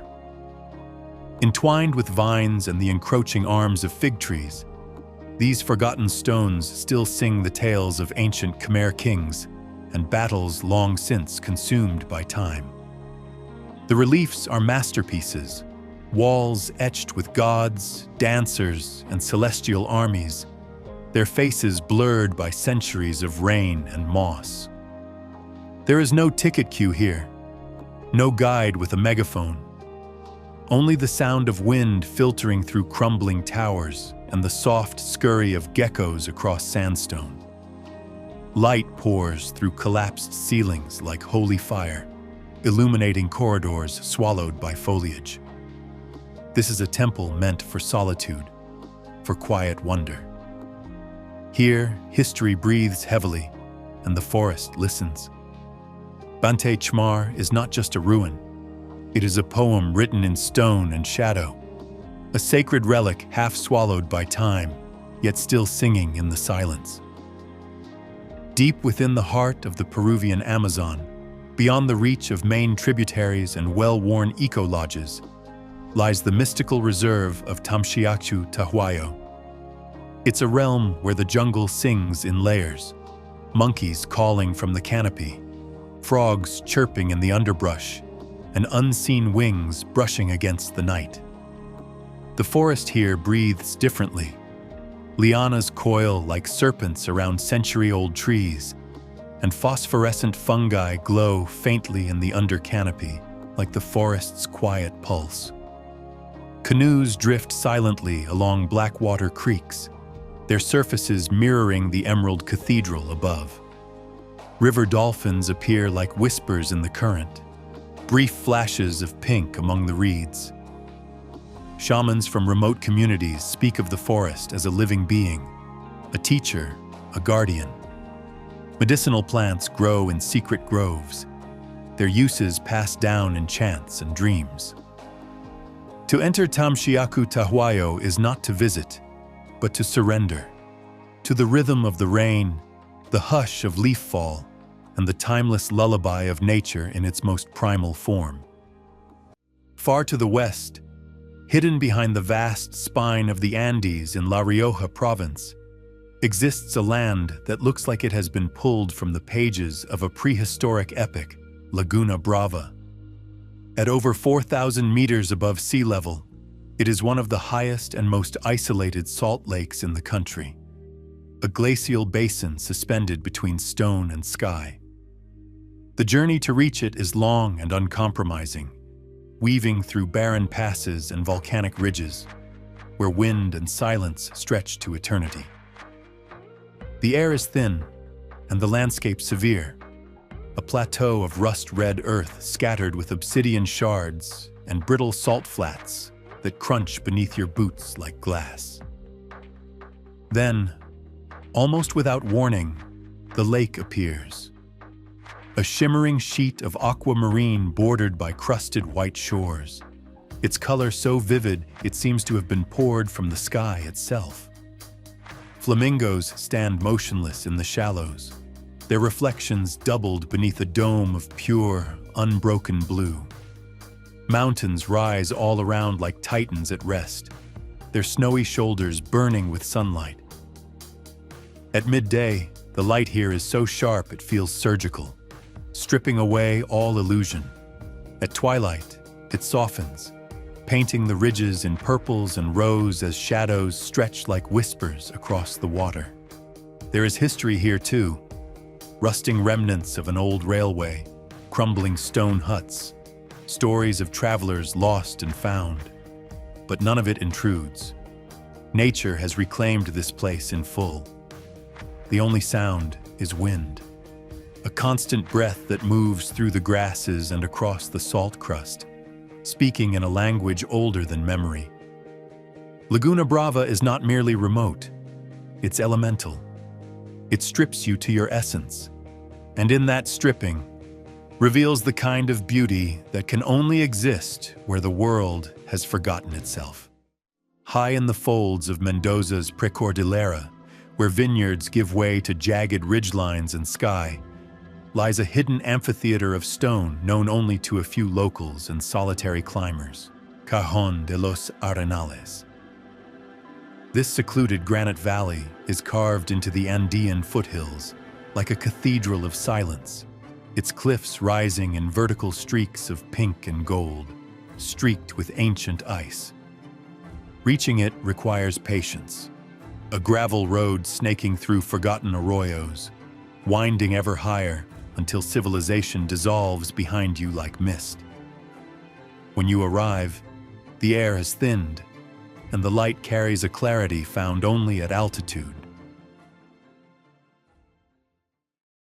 High above the Andean clouds in northern Peru, lost amid the folds of jungle and mist, sits the fortress of Cuelap, a city in the sky, older than the Inca, yet shrouded in mystery. Massive stone walls, some rising over 60 feet high, encircle this mountaintop citadel like the ramparts of a forgotten realm. Built by the Chachapoya people, known as the Warriors of the Clouds, Cuelap is a labyrinth of circular stone homes, ceremonial platforms, and moss-covered staircases. The jungle presses in on all sides, reclaiming what was once teeming with life. Vines curl around carved stones, and orchids bloom from ancient cracks. When the mist rolls in, it cloaks everything in spectral softness, transforming the ruins into a dream half-remembered. Unlike its famous cousin to the south, Cuelap remains quiet, undiscovered by the currents of global tourism. But to walk its misty corridors is to hear the echo of civilizations long past, a whisper in the fog, waiting to be heard again. Off the southern coast of Iceland, battered by winds and waves, stands a lone sea stack of legend, Hvítserkur. Rising 15 meters from the North Atlantic, it's shaped uncannily like a prehistoric beast caught mid-drink, its arching form etched with the scars of millennia. Seabirds wheel and cry around its flanks, nesting in crags and hollows. At low tide, a path of black sand and scattered stone leads to its base, and the ocean laps quietly at your feet. The sky here is often tempestuous. Roiling clouds, shafts of light, sudden bursts of snow or sun. But that only adds to the elemental drama. Vitserkur doesn't feel like part of the earth. It feels older, as though it rose from myth rather than magma. Its basalt base glimmers when wet, streaked with the salt and fury of endless tides. To stand before it is to witness a monument not to man, but to the wild, restless heart of nature itself. On the edge of the Indian Ocean, off the coast of Tanzania, lies an island that seems to whisper secrets with every tide. Mafia Island. This archipelago, far removed from the bustle of Zanzibar or the mainland, drifts in its own rhythm, wrapped in coral reefs and coconut palms. But hidden beneath its warm, aquamarine waters is one of the ocean's most extraordinary sanctuaries, the Mafia Island Marine Park. Here, time folds into silence. Over 400 species of fish flicker among the reefs, weaving between kaleidoscopic coral gardens that bloom like submerged galaxies. Green sea turtles drift through shafts of sunlight like underwater monks, and gentle whale sharks glide near the surface from October through March, their presence both colossal and serene. These giants, polka-dotted and patient, allow divers to swim beside them in one of the most humbling encounters on Earth. Above the surface, dhows, wooden sailboats, move with the wind across the lagoon, their sails catching golden light in the late afternoon. Villages along the shore are quiet, wrapped in tradition and sun. Fishermen mend nets beneath mango trees, and the scent of grilled octopus lingers in the air.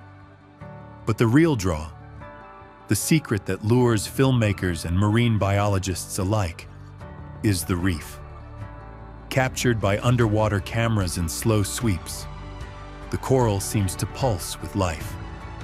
It's a world that speaks without words, just movement, color, and light.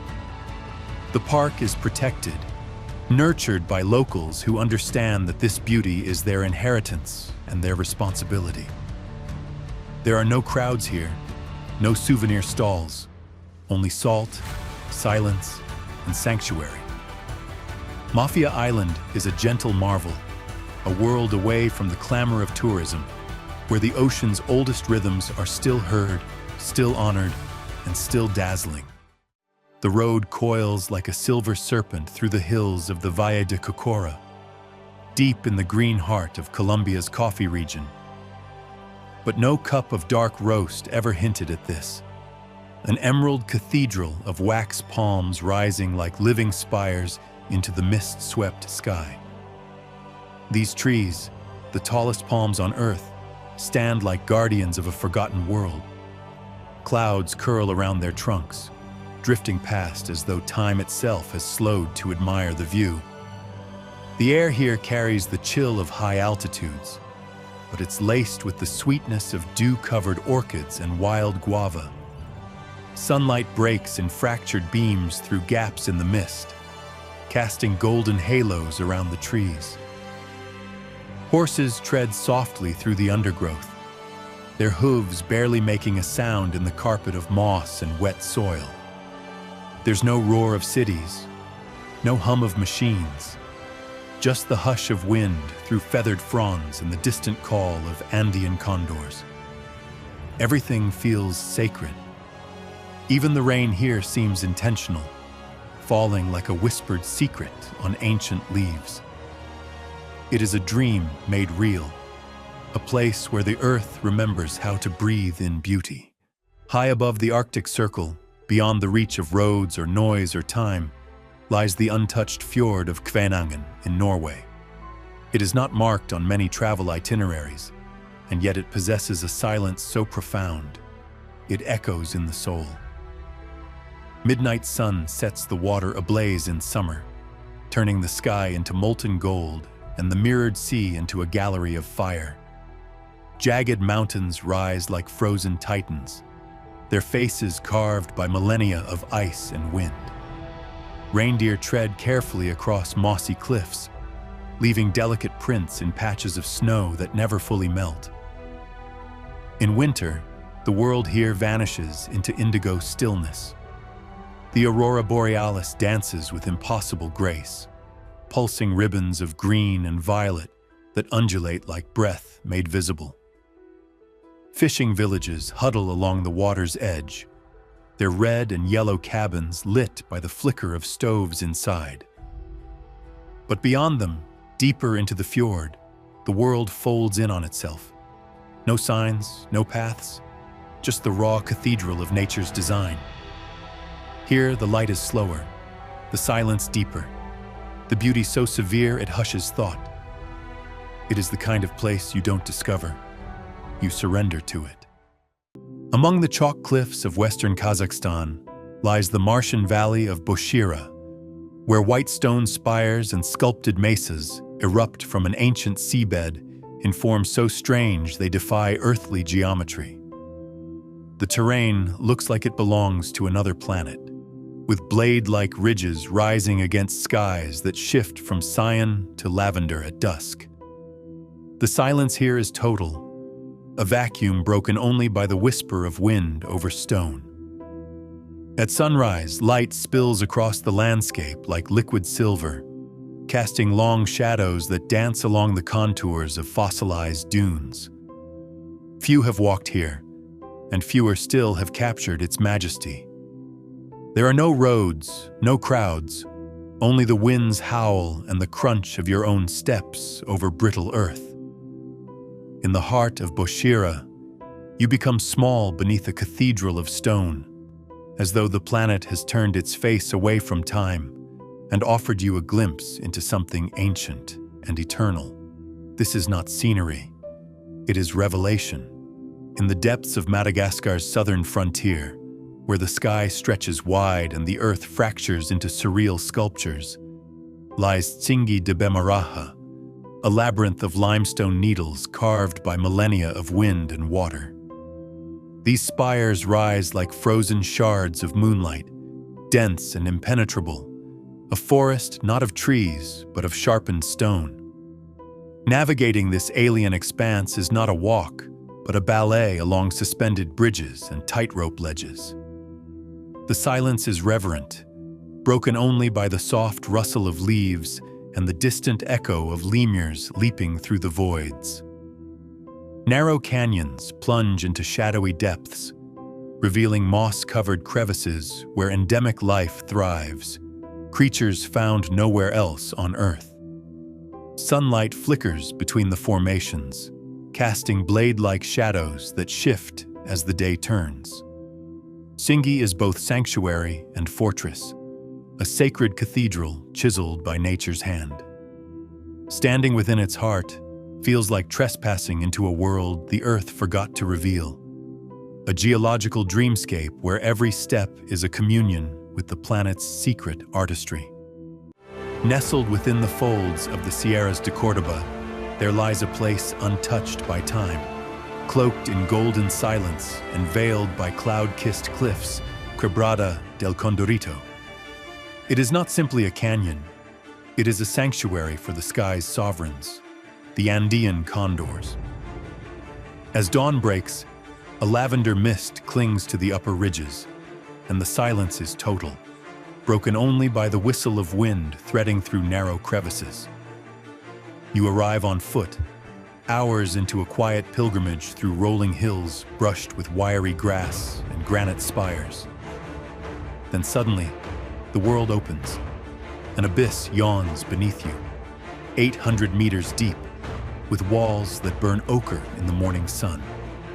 And there they are, wingspans stretching 3 meters. The condors rise from the shadows like sentient gliders, circling in reverent arcs. The air shifts with their passage, as if they write their presence in the atmosphere itself. Below, a thread of water glints like a moving mirror, weaving through the gorge. The rocks carry ancient warmth, and the cliffs feel alive, humming with age and wildness. There are no crowds here, no barriers, just you, the wind, and the great birds of the Andes, suspended in a theater of stone and sky that demands nothing and gives everything.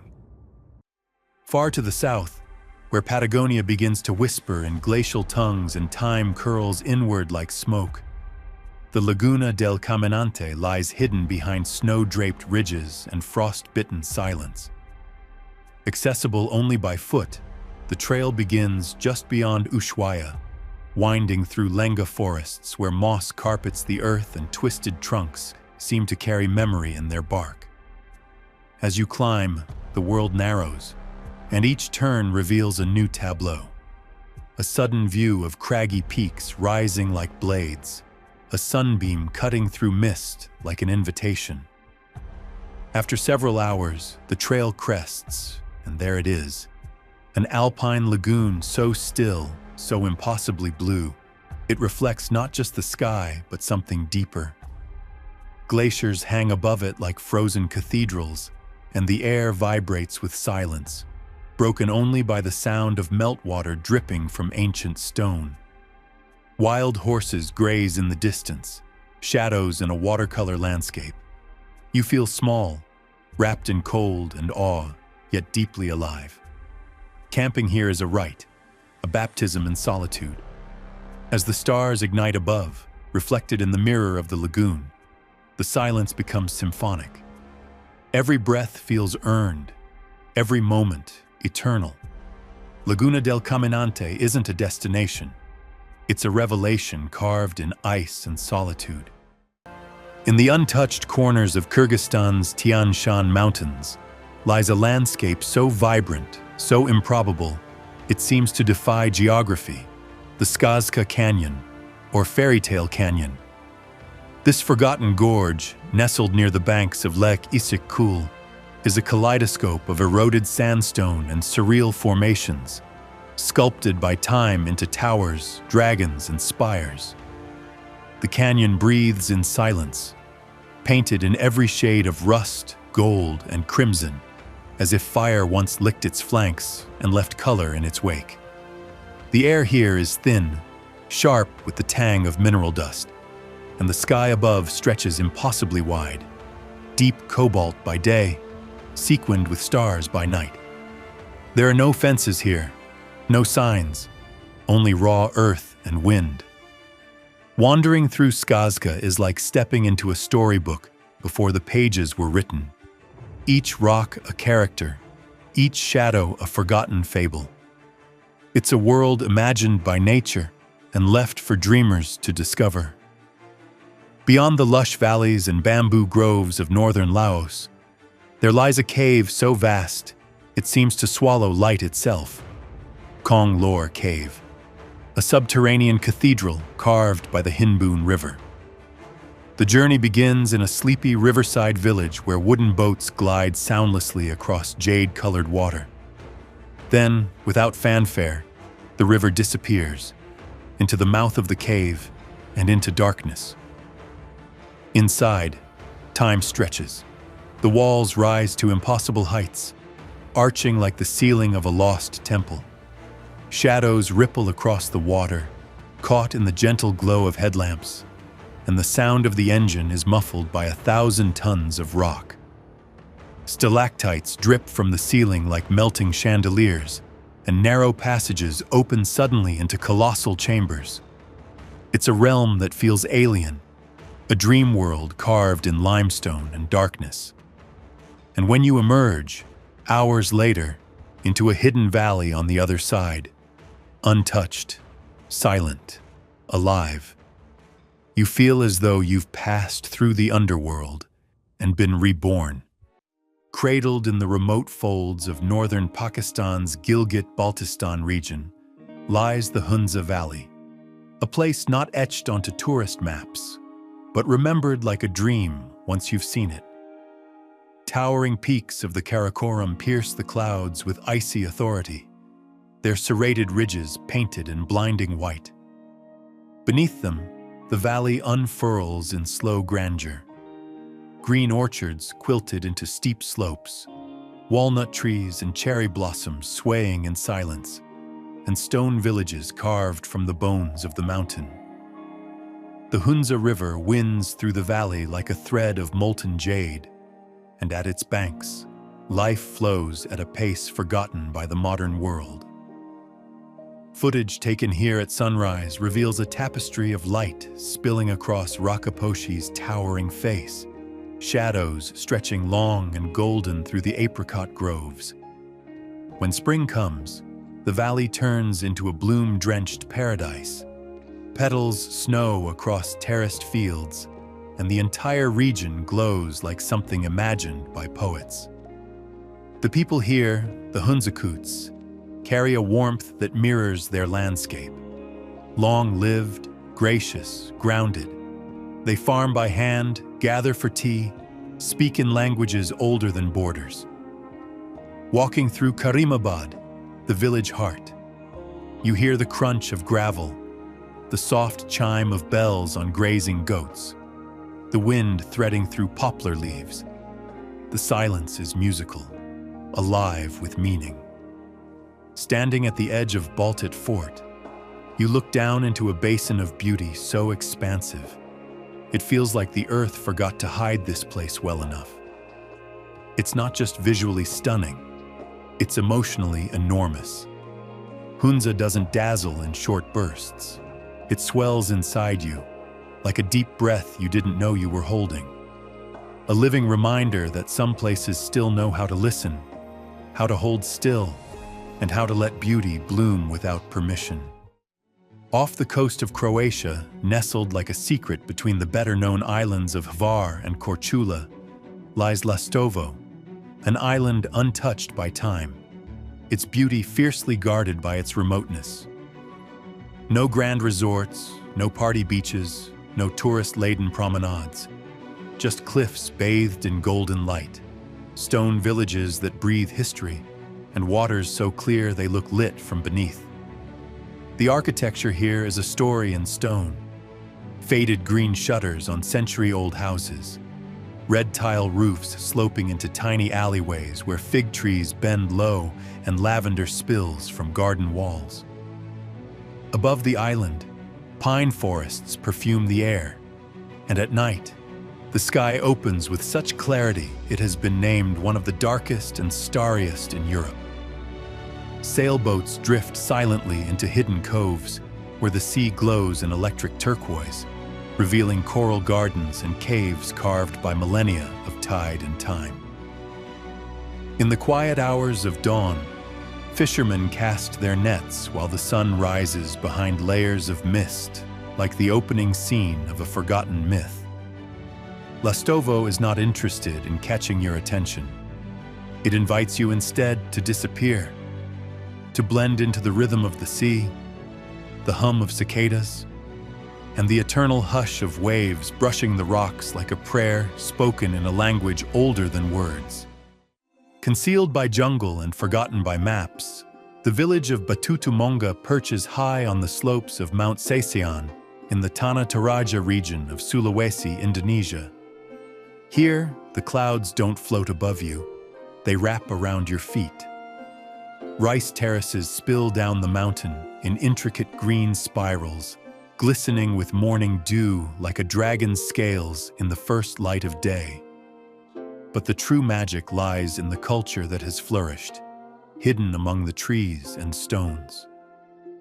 Elaborately carved Tongkonan houses, with their sweeping roofs shaped like ships' hulls, rise from the mist like relics of a skybound civilization. Beneath them, buffalo graze quietly, considered sacred and eternal companions in the Torajan afterlife. Stone graves are carved into sheer cliffs, and effigies known as Tau Tau stand guard.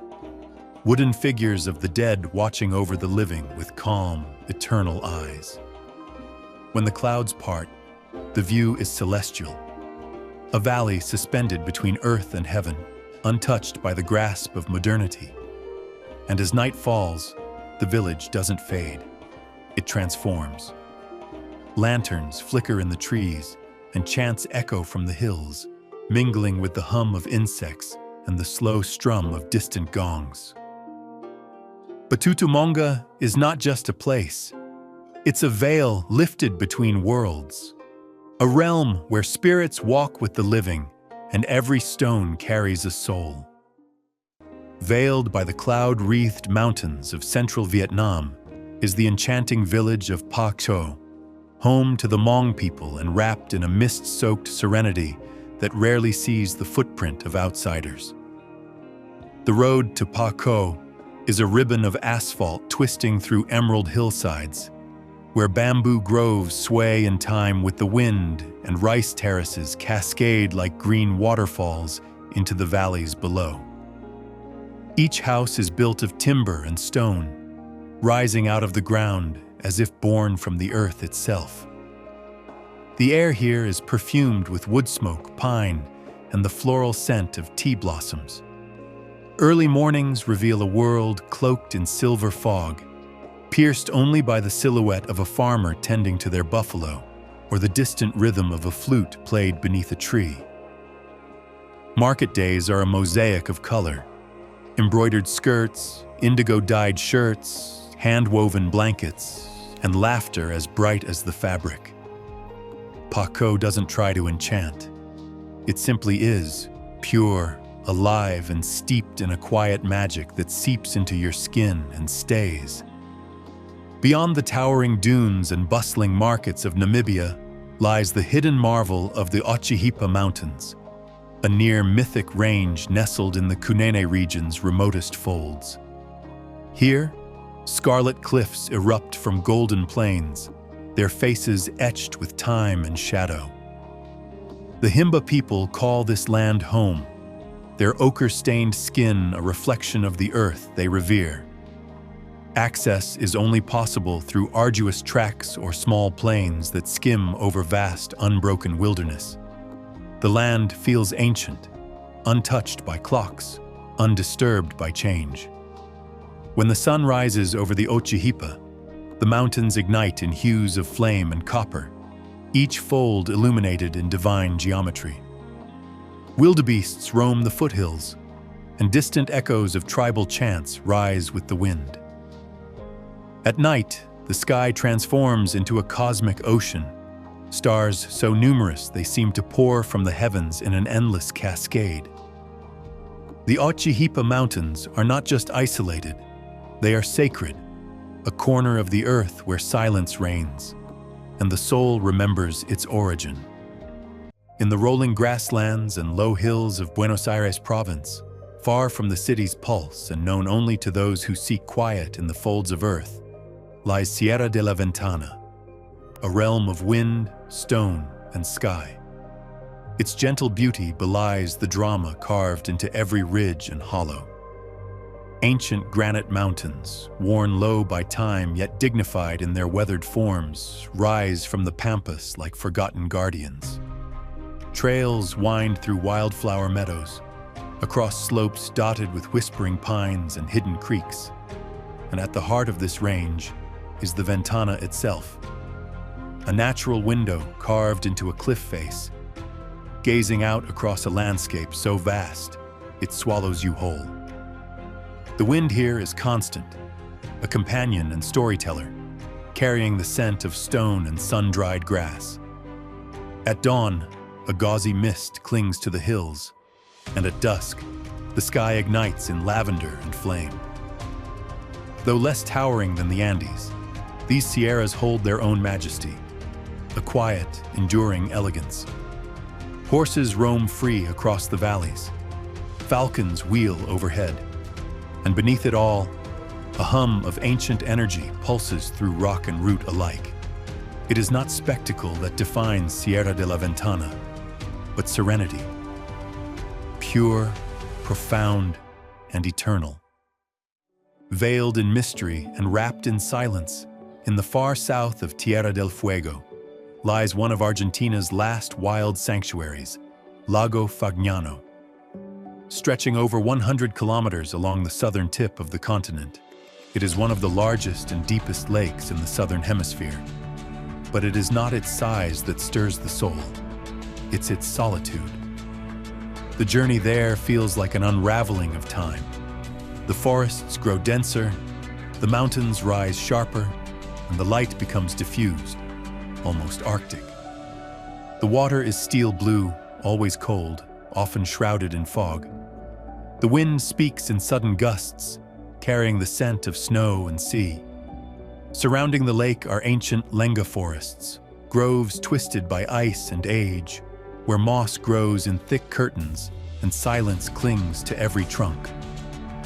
Occasionally, the clouds lift and the peaks beyond reveal themselves, jagged and black, powdered with snow like sugar on obsidian. Fagnano doesn't perform. It waits. It watches. On a still day, the lake reflects not just the mountains, but the mood of the world. Here, travelers speak in whispers, fires are built with reverence, and every breath feels like it belongs to something greater. It is the end of the road, and perhaps the beginning of something far deeper.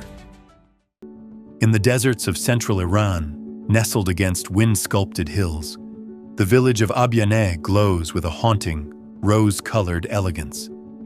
Its houses, made from red ochre clay, climb the slopes like forgotten verses of an ancient poem. Every door is a portal into time. Centuries-old woodwork, blue-painted windows, intricate lattice screens guarding quiet interiors. The elderly women of Abyaneh still wear their traditional floral shawls and bloomers, as though fashion has no bearing in a village so timeless. The scent of wood smoke and rosewater hangs in the air, mingling with the dry, mineral wind that whispers through alleys. The mountain looms behind, silent and vast, and shadows stretch long in the golden hour, painting the town in hues of cinnamon and flame. At night, the stars spill across the sky like crushed diamonds, and the silence deepens into something sacred. Abyaneh doesn't demand attention. It invites reverence, like a forgotten lullaby sung softly across the sands of time. Cradled in the emerald arms of the Carpathian Mountains, Romania's Apuseni Natural Park is a theater of subtle grandeur. Here, the drama is not of towering cliffs or crashing waves, but of hidden glades bathed in golden light, moss-covered grottos, and rivers that vanish into underground labyrinths. The forest is ancient, alive, branches gnarled like old hands, trunks bearing the scars of centuries. At sunrise, a thin mist curls through the trees, and the forest floor glistens with dew like a field of scattered stars. The air is filled with the murmur of unseen springs, the rustle of foxes in the underbrush, and the occasional call of a distant owl. Beneath the earth, the Scarasawara ice cave holds a glacier older than the pyramids, encased in a cathedral of stone and frost. Flickering torchlight reveals curtains of ice, stalactites frozen in eternal descent. Above, shepherd paths wind through meadows ablaze with wildflowers, and wooden crosses mark the places where heaven and earth are said to meet. The Apuseni is not loud in its beauty. It whispers it deeply, eternally. Nestled along the Atlantic coast of Galicia, Spain, there exists a beach that reveals its soul only when the tide retreats, Praia das Catedrais, or Beach of the Cathedrals. At first glance, it's a modest crescent of sand framed by wild surf and wind-whipped cliffs. But twice each day, as the sea withdraws, an architectural marvel rises from the waves. A series of natural stone arches and buttresses that soar above the sand like the skeletal remains of some forgotten basilica. These formations are immense, some arching nearly 30 meters into the sky. And as you walk beneath them, the scale shrinks your voice to a whisper. Each arch is carved not by hand, but by centuries of wind, salt, and relentless water. It's a place where geology becomes Gothic, where the ocean itself has built its own cathedral. When the tide is low and the light slants just right, golden sun filters through the arches, casting long shadows and illuminating moss-covered walls like stained glass. The sound of the sea echoes through the caverns, every wave a quiet hymn. Footage taken here often begins in time-lapse, waves pulling away like stage curtains to reveal the cathedral beneath, figures walking slowly beneath the arches, dwarfed by grandeur. No signs point here, no fences surround it. There's only nature and the rhythm of the sea. Locals speak of it with reverence, arriving barefoot with children in tow, watching them marvel at the stone corridors as if discovering a secret world. The beach is alive with transformation, wet stone reflecting sky, tide pools blooming with color, the arches holding the weight of centuries in silence. Veiled behind the rugged coastlines of southern Italy, high above the Amalfi crowds and far from the polished beaches, lies the wild, weather-beaten village of Civita di Bagnoregio. Balanced on a cliff of eroding volcanic rock and reachable only by a footbridge suspended in the sky, this tiny hamlet appears like an apparition, isolated, improbable, hauntingly beautiful. As you approach, the bridge feels less like a path and more like a portal, carrying you through time. The village itself is a tangle of ivy-cloaked stone, arched walkways, and crooked alleyways that bloom with wildflowers in spring and glow amber under the setting sun. Every brick bears the weight of centuries. Bells ring faintly from a weathered church tower, echoing across the vast canyon that surrounds the village like a protective moat carved by time itself. On misty mornings, Civita seems to levitate, its foundations hidden by clouds, its outline blurred like a dream half remembered. Life here is slow, deliberate. Locals tend to gardens that hang from crumbling balconies. Children chase cats through quiet lanes. There are no cars, no shops that glitter. Only the sound of your footsteps on ancient stone and the distant rustle of olive trees leaning into the breeze. Civita doesn't offer escape.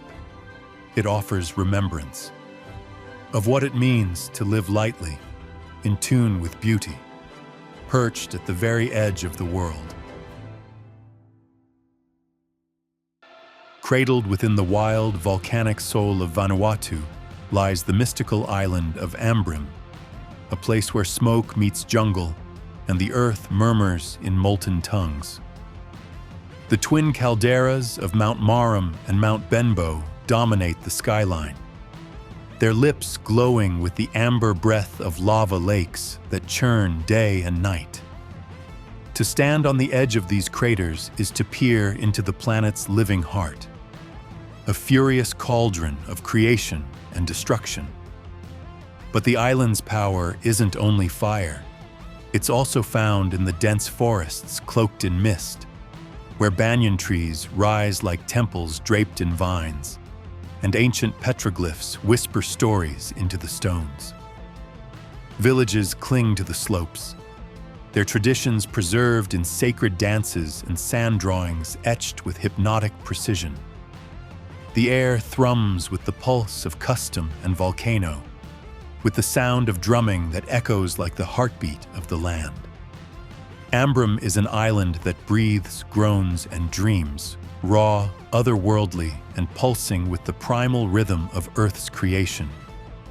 Carved from the jagged spine of northern Iceland is the Asburgi Canyon, a horseshoe-shaped rift said by ancient lore to be the hoofprint of Odin's eight-legged steed. This colossal scar in the land stretches for miles, hemmed in by sheer basalt walls that rise like fortress ramparts from a bed of soft grass and birch forest. Fog often clings to the canyon rim, spilling down like ghostly waterfalls into the verdant hollow below. A stillness resides here, deep and otherworldly. Birdsong is amplified by the walls, and the occasional rustle of leaves becomes an echo of the divine. Hidden within is Botenstjørn, a tranquil pond that mirrors the sky so perfectly it seems like a portal rather than a reflection. Few venture here, despite its mythic beauty.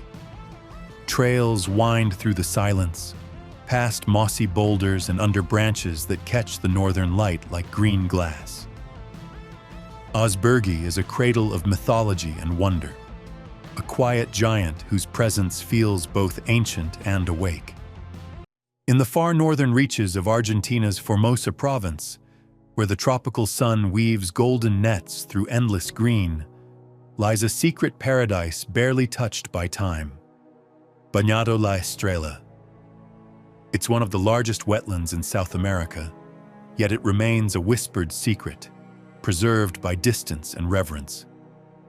During the rainy season, the plain transforms into a mirror world, hundreds of kilometers of submerged forest, where dead quebracho trees rise like silver spires from the floodwaters, haunting and beautiful. Their ghostly trunks reflect on the water's surface like ink stains across polished glass.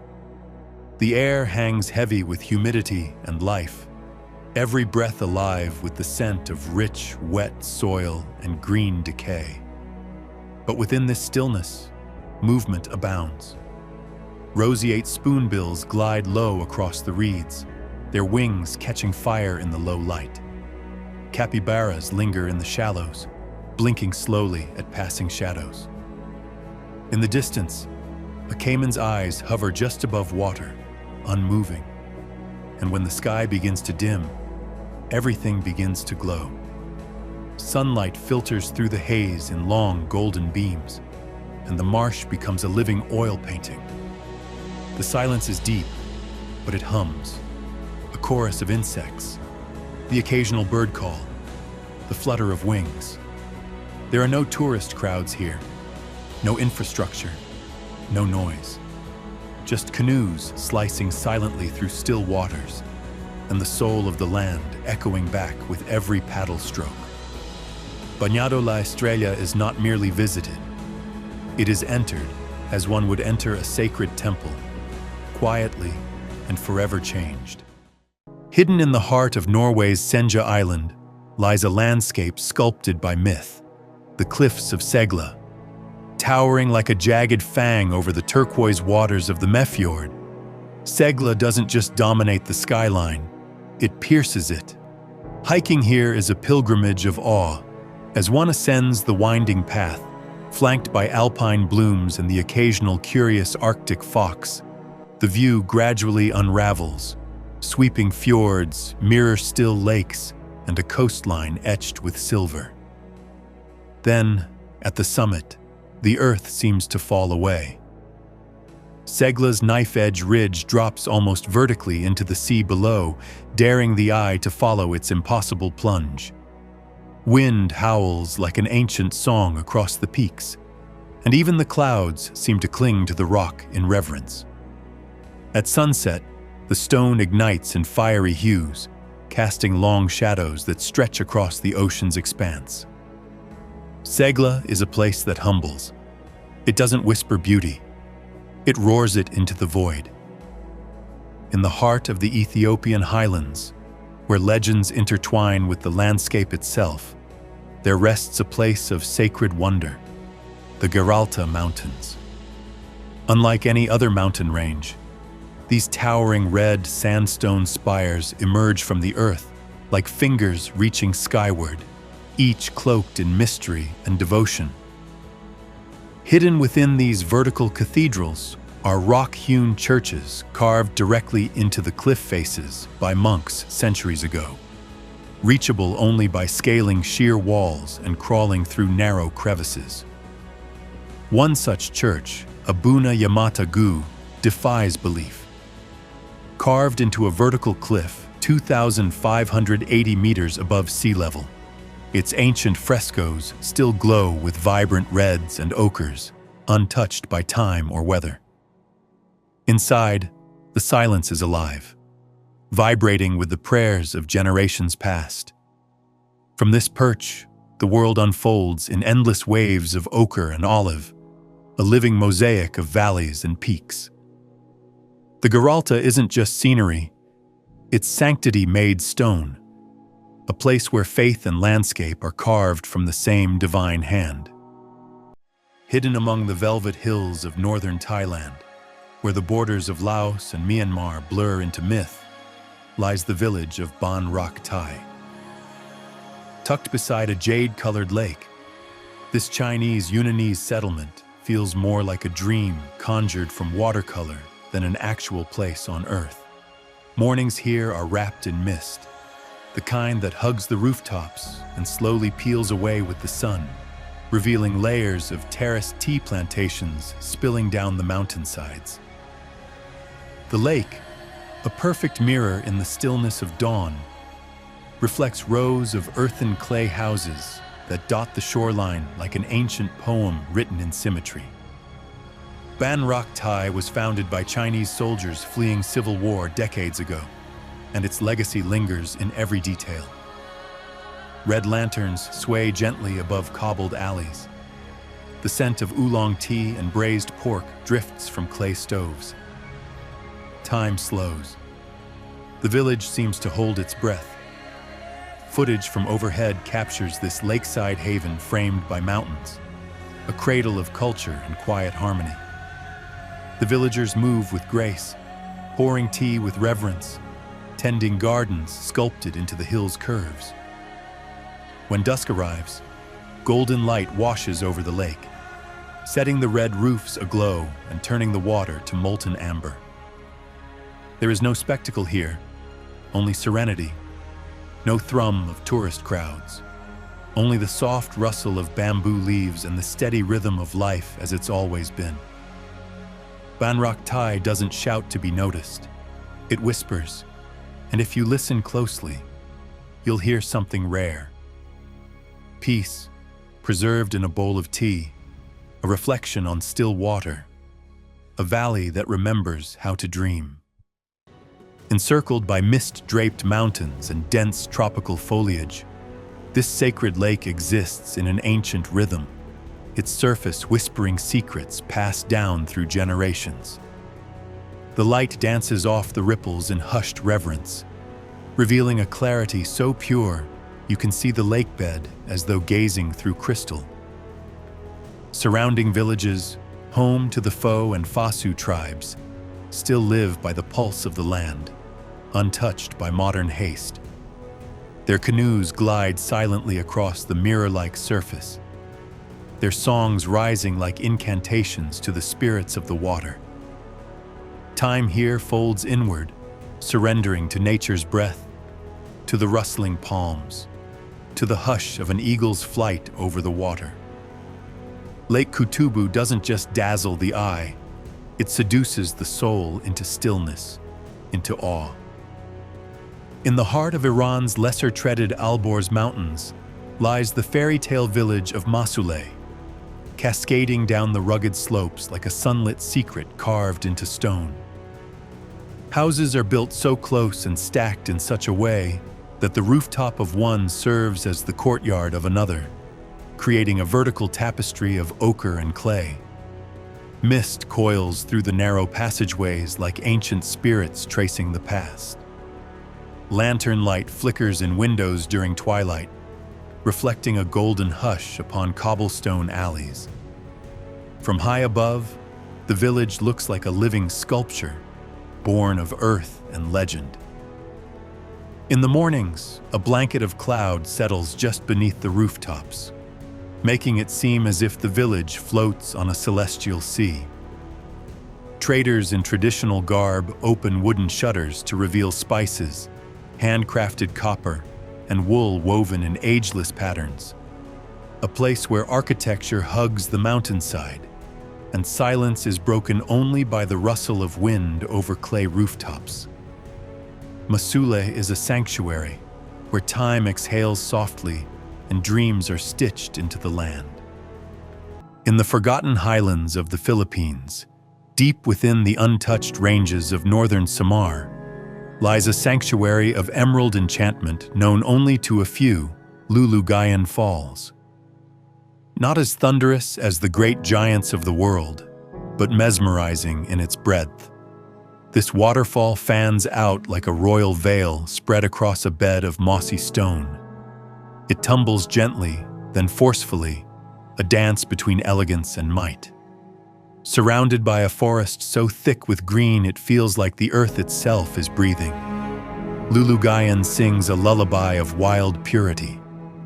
The air tastes of rain and soil, rich and mineral, nature's own elixir. You don't hear Lulugayan so much as feel it, the low rumble reverberating through bone and bark alike. Sunlight filters through the dense jungle canopy, casting soft, dappled light across the cascading waters, making the entire scene shimmer like a mirage etched into a dream. It's not a place marked on tourist maps, and yet, in its quiet solitude, it holds a majesty that rivals the grandest icons. Wrapped in the embrace of the Caucasus Mountains, a surreal spectacle blooms in the remote village of Ushguli, Georgia. Perched high above the clouds at nearly 2,200 meters, this is one of the highest continuously inhabited settlements in Europe. Yet, its true power lies in its stillness. Ancient stone towers rise like sentinels above weathered homes, each telling stories older than any living soul. The mountains cradle this village like a secret, their snow-draped shoulders glowing under soft alpine light. Here, time doesn't pass, it pauses. Horses roam freely across wildflower meadows, and narrow cobblestone paths wind through fields whispering with wind. The scent of burning wood from humble hearths drifts through the air, mixing with the crisp chill of glacier-fed streams. When the first snow falls, the entire valley turns to a silvery poem, a monochrome world where silence reigns, and every breath feels sacred. Ushguli is not for the hurried traveler. It's for those who seek the soul of the earth, untouched and eternal. Far beneath the mountains of Slovenia, under a thick crust of limestone, an underground river has sculpted a cathedral of unimaginable scale, Shkocjan Caves. Unlike any other cave system in Europe, Shkocjan isn't a series of narrow crawl spaces. It is a subterranean canyon, a yawning abyss where the Reka River thunders through chambers so large they seem to defy physics. Upon entering, the temperature drops instantly.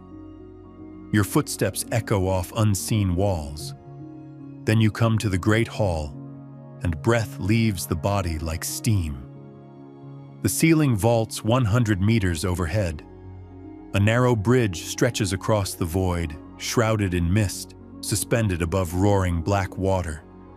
It's a bridge that looks like it leads to myth. Lights hidden in the rock illuminate columns and draperies of stone, calcite formations frozen in time, glistening like the ruins of a crystal palace. The noise is immense. Not chaotic, but orchestral. Water pounding, wind howling through caverns, the occasional drip of cave tears falling into darkness. Videos from inside reveal the vastness with reverent camera work. Wide angles catching the trembling light on stalactites. Close shots of the river boiling through stone trenches. Drone clips that ascend into chambers like helicopters into alien temples. This place doesn't feel of this world. It feels like something the planet dreamed when it was still young. You emerge dazed, blinking in the light, as if coming back from an epic you never intended to live. Shkocjan isn't just a hidden place. It's a hidden dimension, a cathedral of time, forged not by hands but by the insistent fingers of water and stone. Imagine a staircase to the clouds, carved into the bones of a mountain and tangled in the green breath of the Amazon. This is Cuelap. Hidden in the northern Andes of Peru, Cuelap is an ancient walled city, older than Machu Picchu, yet few outside of South America have ever heard its name. Rising above the mist at nearly 10,000 feet, it appears suddenly through the jungle like a lost dream, a fortress of limestone walls 20 meters high, crowned with wild orchids and hummingbird song. Built by the Chachapoyas, the Cloud People, this city sits atop a ridge so steep it feels as if the earth itself tried to hide it from time. Stone houses shaped in near-perfect circles lie in silent patterns along mossy walkways, and their walls are etched with zigzags and diamonds, the echoes of a forgotten language. The air is cool and thick with altitude. Llamas graze in the ruins, unbothered by the human awe that stirs among the shadows. From certain angles, the clouds roll in so thick they swallow everything but the ramparts and treetops, turning the city into a floating world, a sky-born memory. Footage of Cuelap often captures this surreal stillness. The slow drift of fog, the gold flicker of sun breaking through rain clouds, and the haunting silhouettes of ancient walls clinging to the spine of the mountain. There is no roar of crowds here, just the hush of wind through eucalyptus and the soft crunch of footsteps on stone. Cuelap does not ask to be found. It waits. And for those who do make the journey, it offers not just a view, but a revelation of how power and beauty once rose together, not with conquest, but with harmony carved into the sky. Tucked away in a little-known fold of Portugal's northern wilderness lies Poço Azul, a glowing underground lagoon hidden within the Serras de Aire e Candeeiros Natural Park. It begins with a descent into limestone caves, through narrow passages chiseled by ancient water, until the walls widen and the ceiling vaults above you like the dome of a forgotten chapel. At the bottom, the blue appears, not in a sudden burst, but like a secret being revealed. Crystal water, so still it seems solid, glows with an electric sapphire radiance. It's not lit by lights, but by the way sunlight filters through fissures in the cave ceiling and refracts off the water's surface. Divers who explore the depths describe it as entering another world, a chamber of silence, where every bubble sounds like a whisper and each stroke through water feels like flying through light. Footage from underwater shows shafts of pure sunlight penetrating the blue, illuminating white limestone walls and stalactites that drip from the ceiling like glass swords. Time stretches. The cave muffles sound until it's just the beat of your own heart and the hush of awe. You don't swim here. You glide, weightless between dream and geology, between now and forever. Above ground, few know of its existence. Even fewer take the journey down. And perhaps that's why it remains so powerful, untouched, unbothered, unknowable. Poço Azul is not just a cave pool. It's a communion with the Earth's deeper breath.